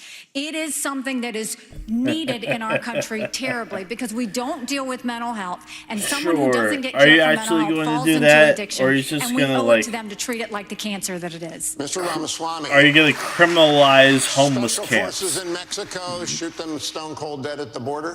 One thing I just want to say and how we're talking Yeah, about that's- this issue is, bad. you know, like Ron, I've actually met many parents across this country who have lost their kids to laced pharmaceuticals that have fentanyl in them. The only thing I would ask Ron, I think you'd be on the same page with me on this.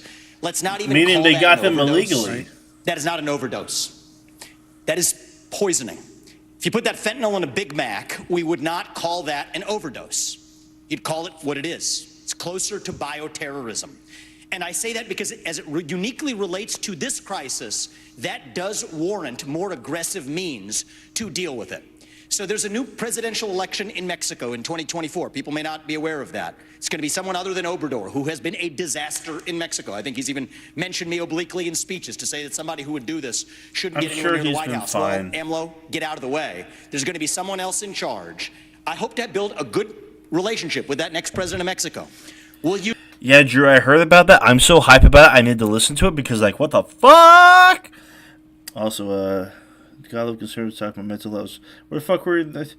Yeah, no, exactly. Their response is kick the can down the road, or do what Reagan did, shut down all the asylums. You know, let them all out. You know, use our own military to seal our own southern border. What we need to do is stop using our military to protect somebody else's border halfway around the world when we're short right here at home. Get serious about protecting this border. And then the other thing that hasn't been discussed is the northern border. I'm the only candidate on the stage, as far as I'm aware, who has actually visited the northern border. There was enough fentanyl that was captured just on the northern border last year to kill 3 million Americans. So we got to just skate to where the puck is going, not just where the puck is. Don't just build the wall, build both walls. Can't just complete the wall, use the military to seal the Swiss cheese for the tunnels that they're actually building underneath that wall. Thank you, Mr. Ramaswamy. Practical and actually get this job done. Thank you. Kristen. Thank you, Hugh. Let's talk now about last night's election results. Abortion rights supporters saw victories in Ohio and Virginia following earlier wins in states like Kansas and Kentucky. Governor DeSantis, first to you, how do you see the path forward for Republicans on this issue? Well, I stand for a culture of life, and I understand that it's important that everyone gets a shot. I'm reminded of a story about a young mother who was struggling in Jamaica about 45 years ago. She was counseled to not have a baby because she was poor, baby wouldn't have opportunity, and she came close to having an abortion, but she decided to have the baby, born poor in Jamaica. And the reason I know that story is because that baby girl ended up emigrating to the state of Florida, becoming a lawyer and a judge, and I appointed her to the Florida Supreme Court in August of 2022. We're better off when everybody counts. We're better off when we can promote a culture of life. At the same time, I understand that some of these states are doing it a little bit different. Texas is not going to do it the same as New Hampshire. Iowa's not necessarily going to do it the same as Virginia. So you got to work from the bottom up. You got to do a better job on these referenda. I think of all the stuff that's happened to the pro-life cause, they have been caught flat-footed on these referenda, and they have been losing the referenda. A lot of the people who are voting for the referenda are Republicans who would vote for a Republican candidate. So you got to understand how to do that. But let's just be clear. The Democrats have taken a position. They will not identify the point at which there should be any protection all the way up until birth. That is wrong, and we cannot stand for that.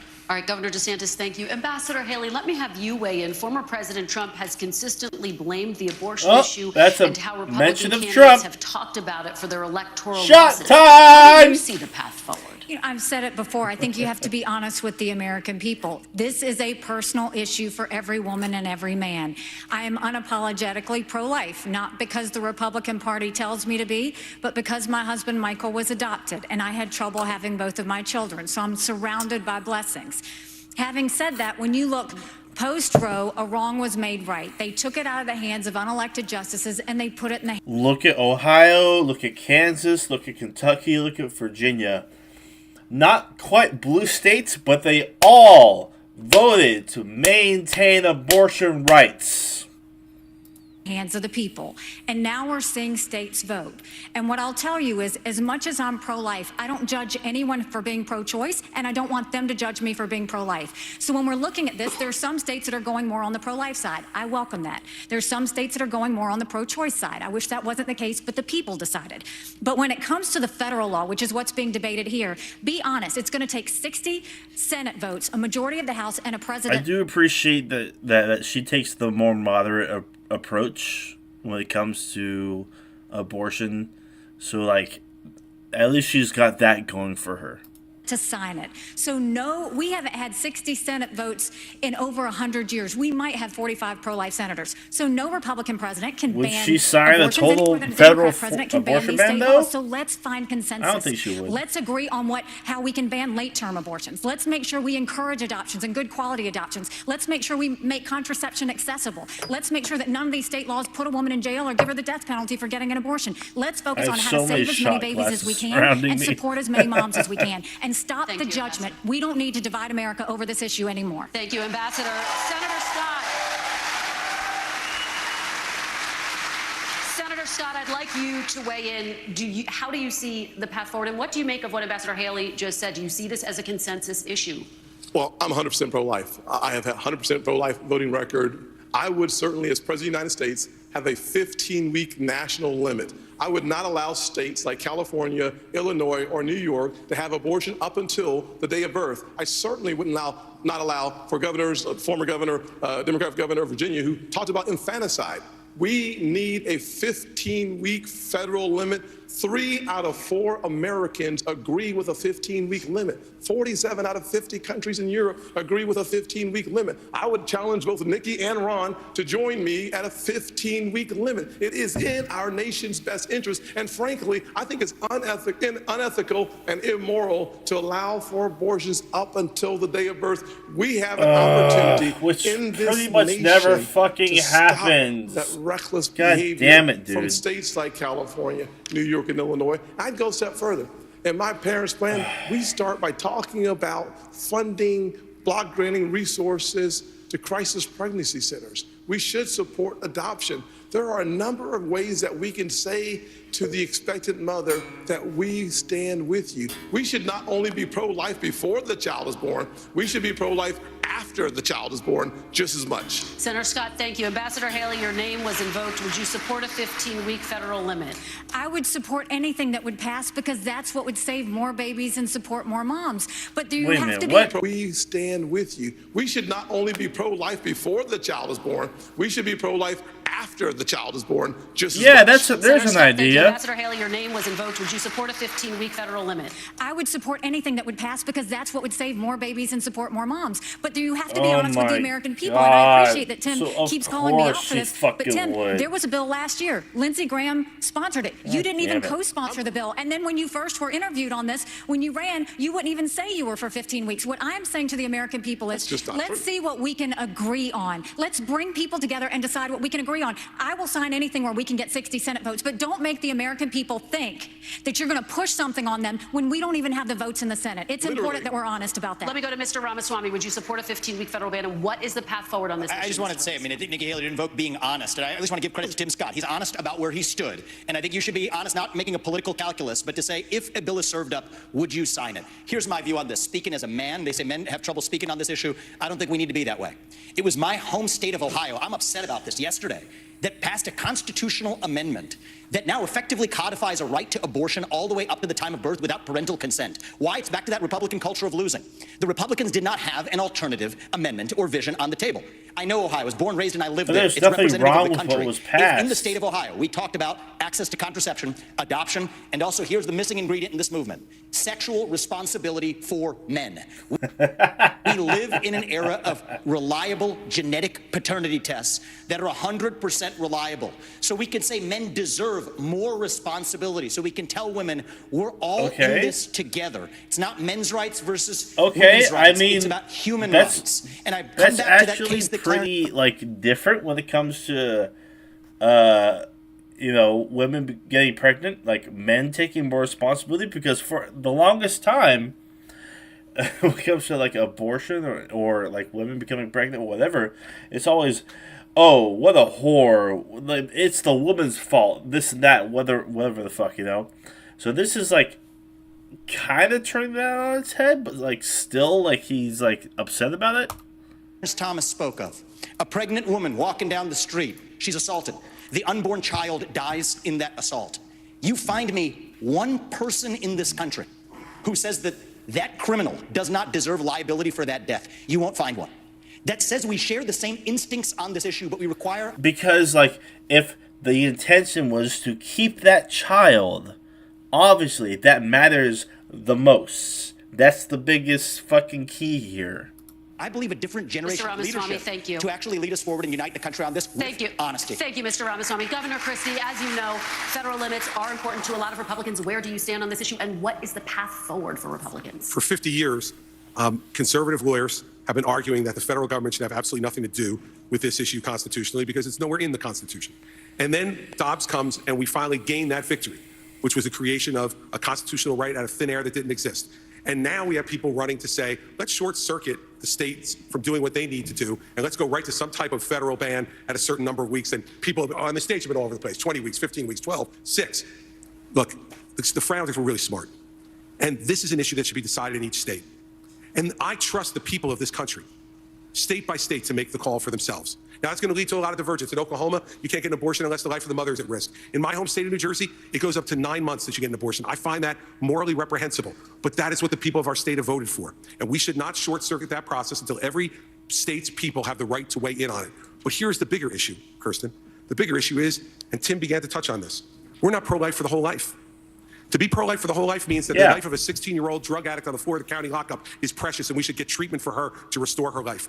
The 52-year-old who's drug addicted should make sure that any of his children who he's passed that addiction on to are treated well too. Pro-life's not just in the womb person, it's for the whole life. An adult Governor, who's drug addicted. Thank you. We're going to take a final break, and when we come back, we'll hear from all of you with your closing statements. Good, like, this is the NBC News Republican presidential debate. We'll be back right after this.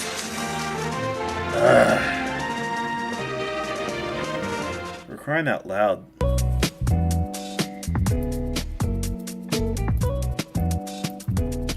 Alright, well, I haven't peaked more than 6 concurrent viewers so far at the same time, this debate. But there are a couple of you in here. I guess, what's the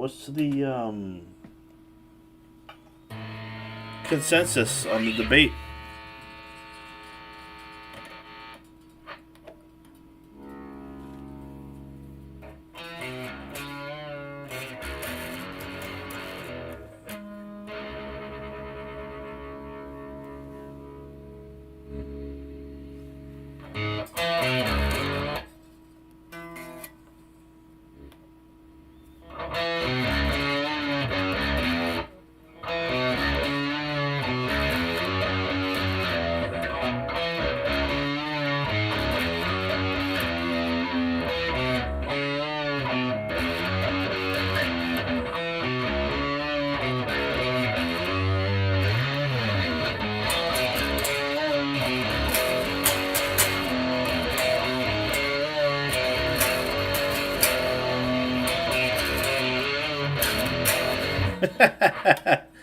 I am quite inebriated for sure.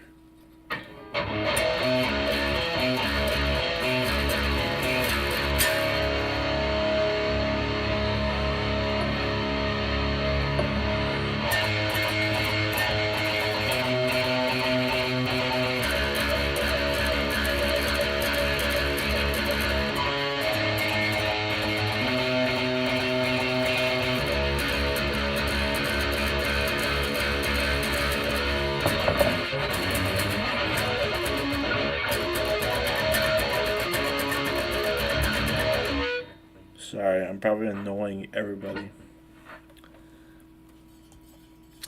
I'm just wondering if any of these court cases will catch up with Trump in time for it to affect his candidacy. It should. I mean, it's going to take a minute because we still got, like, literally a year from now until, like, the actual general election. So, like, I mean, even if it does affect his candidacy, like, the fact that, like, it's still up in the air whether or not he can, like, be president from a jail cell is up in the air, like, and that's kind of disturbing, you know?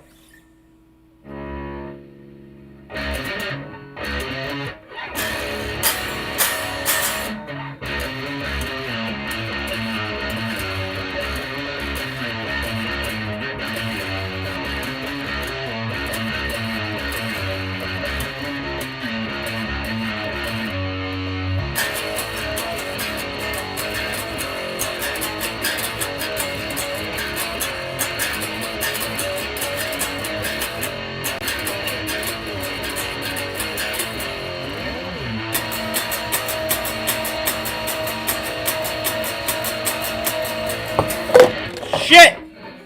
Damn it! Fuck! Crap! Balls! My bad. Alright. Well, welcome back, everyone. With only 2 hours for a debate, we know there are other major issues that are important to Republican primary voters. I'll ask you each to please use your closing statement to focus on any topic you didn't have time to address and why you and not former President Trump would be the party's best choice to tackle these important issues. Acknowledge. You each have a minute. Senator Short time. He was mentioned. There's a crisis that is growing in our nation, and that crisis is cultural and spiritual. We need a renewal, a great awakening. We should reject the left's valueless, faithless, fatherless society. We should turn back to faith, patriotism, and individual responsibility. We should stop choosing victimhood and start choosing victory. We should stop kneeling in protest and start kneeling in prayer. There are basic truths that built this country. If you're able-bodied in America, you work. If you take out a loan, you pay it back.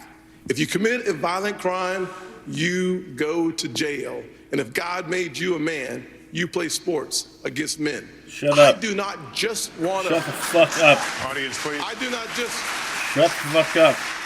I do not just want to win the battle against Joe Biden. I want us together to win the war for our Christian conservative values that changed my life. Senator Scott, thank you. Governor Christie, you have That's why I'm asking you for your vote. All right. Bye-bye, Tim Scott. Thank you for hosting tonight. Listen, it's a gift to be an American. And I'm running for president of the United States because I'm tired. I'm tired of seeing the division. I'm tired of seeing the anger. Shit on and Trump. I can see in the eyes of Americans Shit on Trump.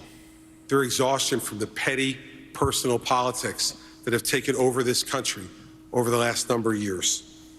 I'm running for president to be a president of consequence, to do the big things, to make sure that America's role in the world stays number one, that we stand up for our friends and allies around the world, and we stand up for what we believe in right here at home.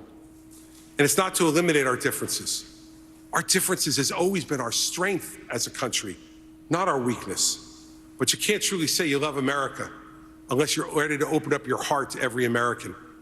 I'm going to open up my heart to every American as president, and I will make sure that I return honesty, integrity to the Oval Office. We deserve and should accept nothing less. Governor, thank you Sure. very much. Let's go to Mr. Ramaswamy Sure. now. Your 1 minute. We've talked a lot about foreign wars tonight, but we're in the middle of a war right here at home. It's a war not between black and white or Democrat and Republican. It's between those of us who believe in our founding ideals and love this country and a fringe minority who hates the United States of America. And I think it's going to take a commander-in-chief to lead us to victory in that war, who first of all knows that we're in a war. Second of all, can't be captured by the special interests along the way. But third is from the next generation, somebody with fresh legs to lead us to victory. I'll shut down the deep state. I'll declare economic independence from China. I'll keep us out of World War III, and then revive national pride in this country. I also want to close with one message to the Democrat Party. End this farce that Joe Biden is going to be your nominee. We know he's not even the president of the United States. He's a puppet for the managerial class. So have the guts to step up and be honest about who you're actually going to put up, so we can have an honest debate.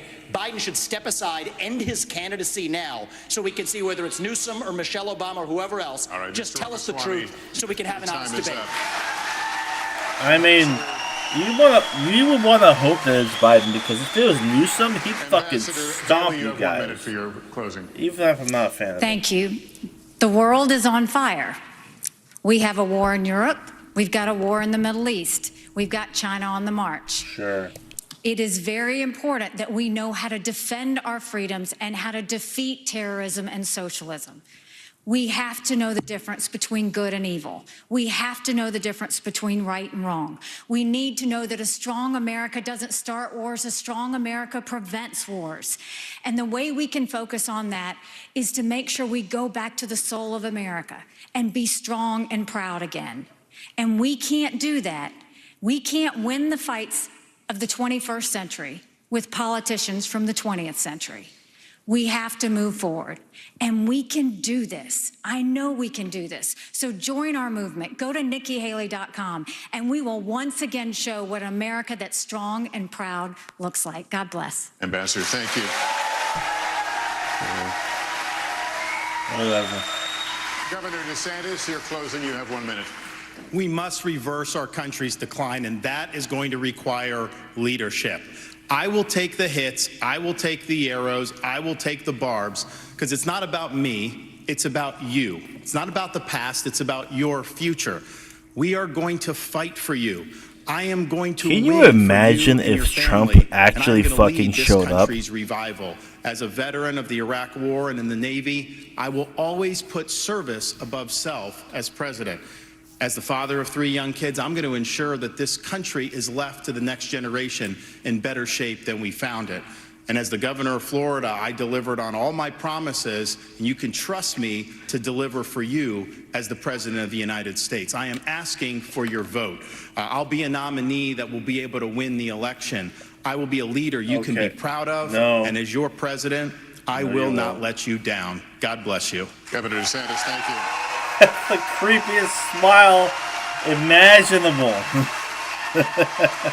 That is it. That's it. That is going to conclude our debate. Okay. The next line says that the audience can hold their applause. That didn't work out. But anyway, for just a few more seconds, I'll ask you to just hold the applause. On behalf of my fellow moderators, I want to thank the candidates for their time and for this spirited debate. Really good, deep conversation, and we appreciate you all being here. Thank you as well to our wonderful hosts here at the Adrienne Arsh Performing Arts Center. On behalf of the Republican National Committee and all of us at NBC News, good night, everyone, from Miami. All right. Well, that's the debate.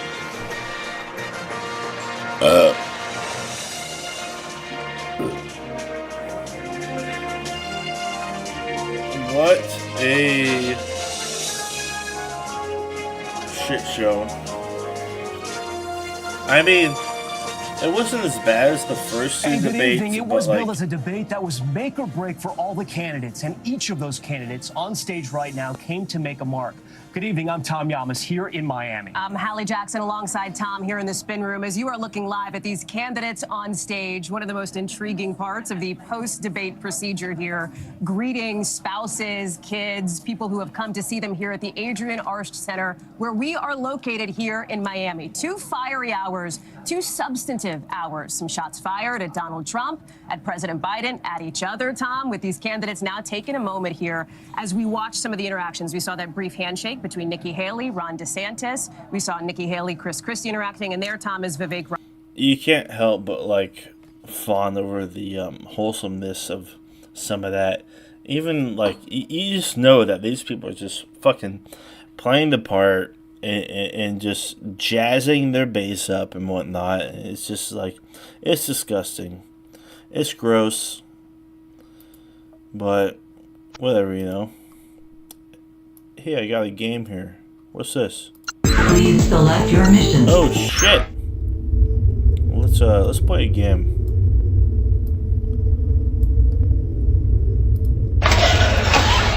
Damn. Wow, this is really cool.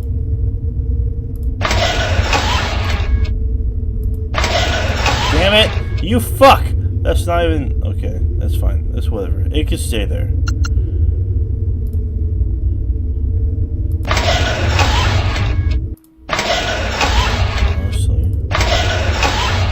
Actually not too bad.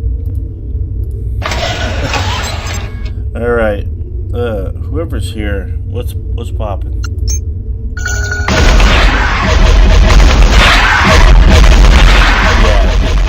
Yeah, let me turn that down because holy shit, like the mastering and the mixing on this game is so fucking blown the fuck out. Like, it's insane.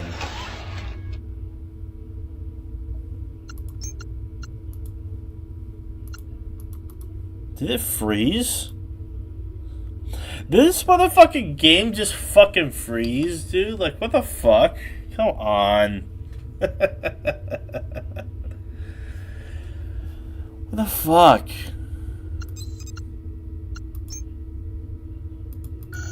Oh, no. I had it paused.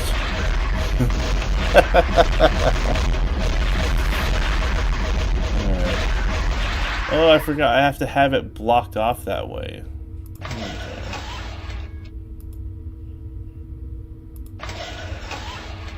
Alright, let's go.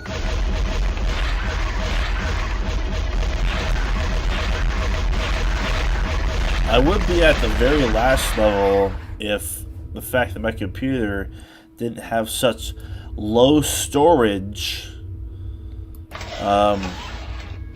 because that ended up deleting like anything I had saved on the browser.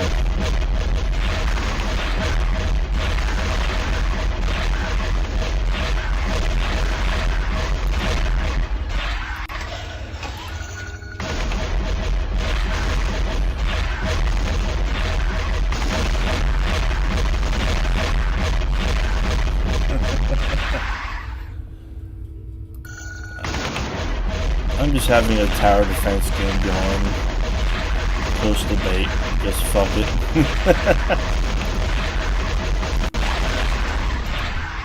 Upgrading.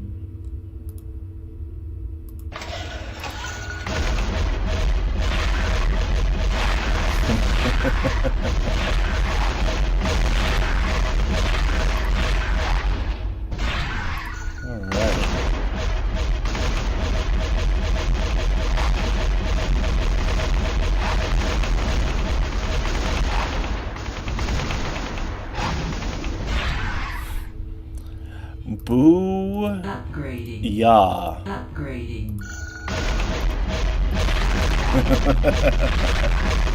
Drew, are you still here?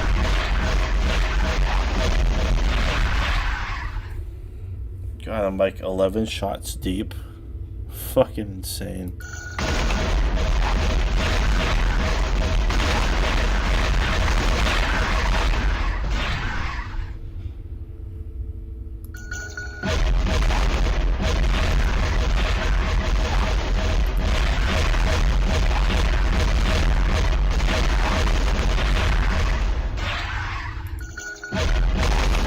Fucking level 1, they don't stand a chance.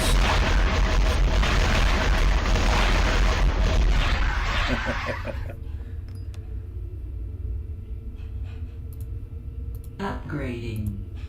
Upgrading.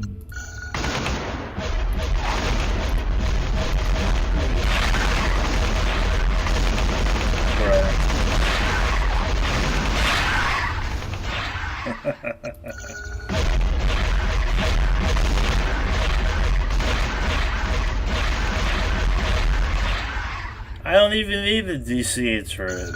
Fucking wow. Remarkable. The difference between this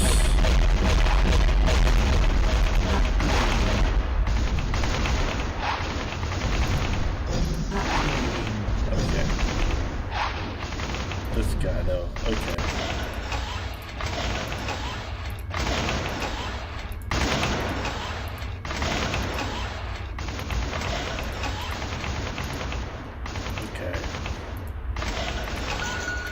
Okay, alright, okay, alright, okay, alright.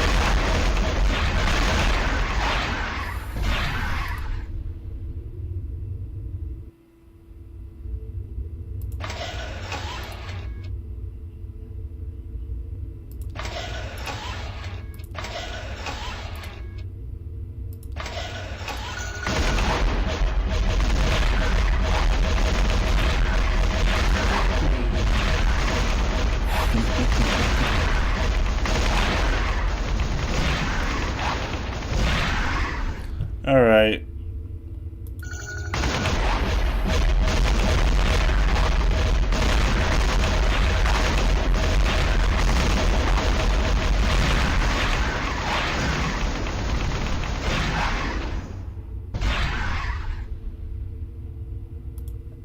Upgrading. Upgrading. Upgrading. Turret sold.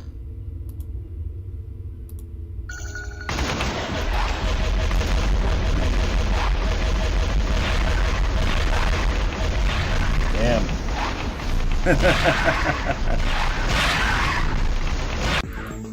Wow, look at that. No one on the mission too. Alright. That's enough of that. That's enough of that. Alright. I don't know what to do with my time now. Should I play Fortnite? Should I play Halo? Should I don't know what to do. Thanks for tuning in, for sure. I know I don't do much on this channel anymore, but, you know,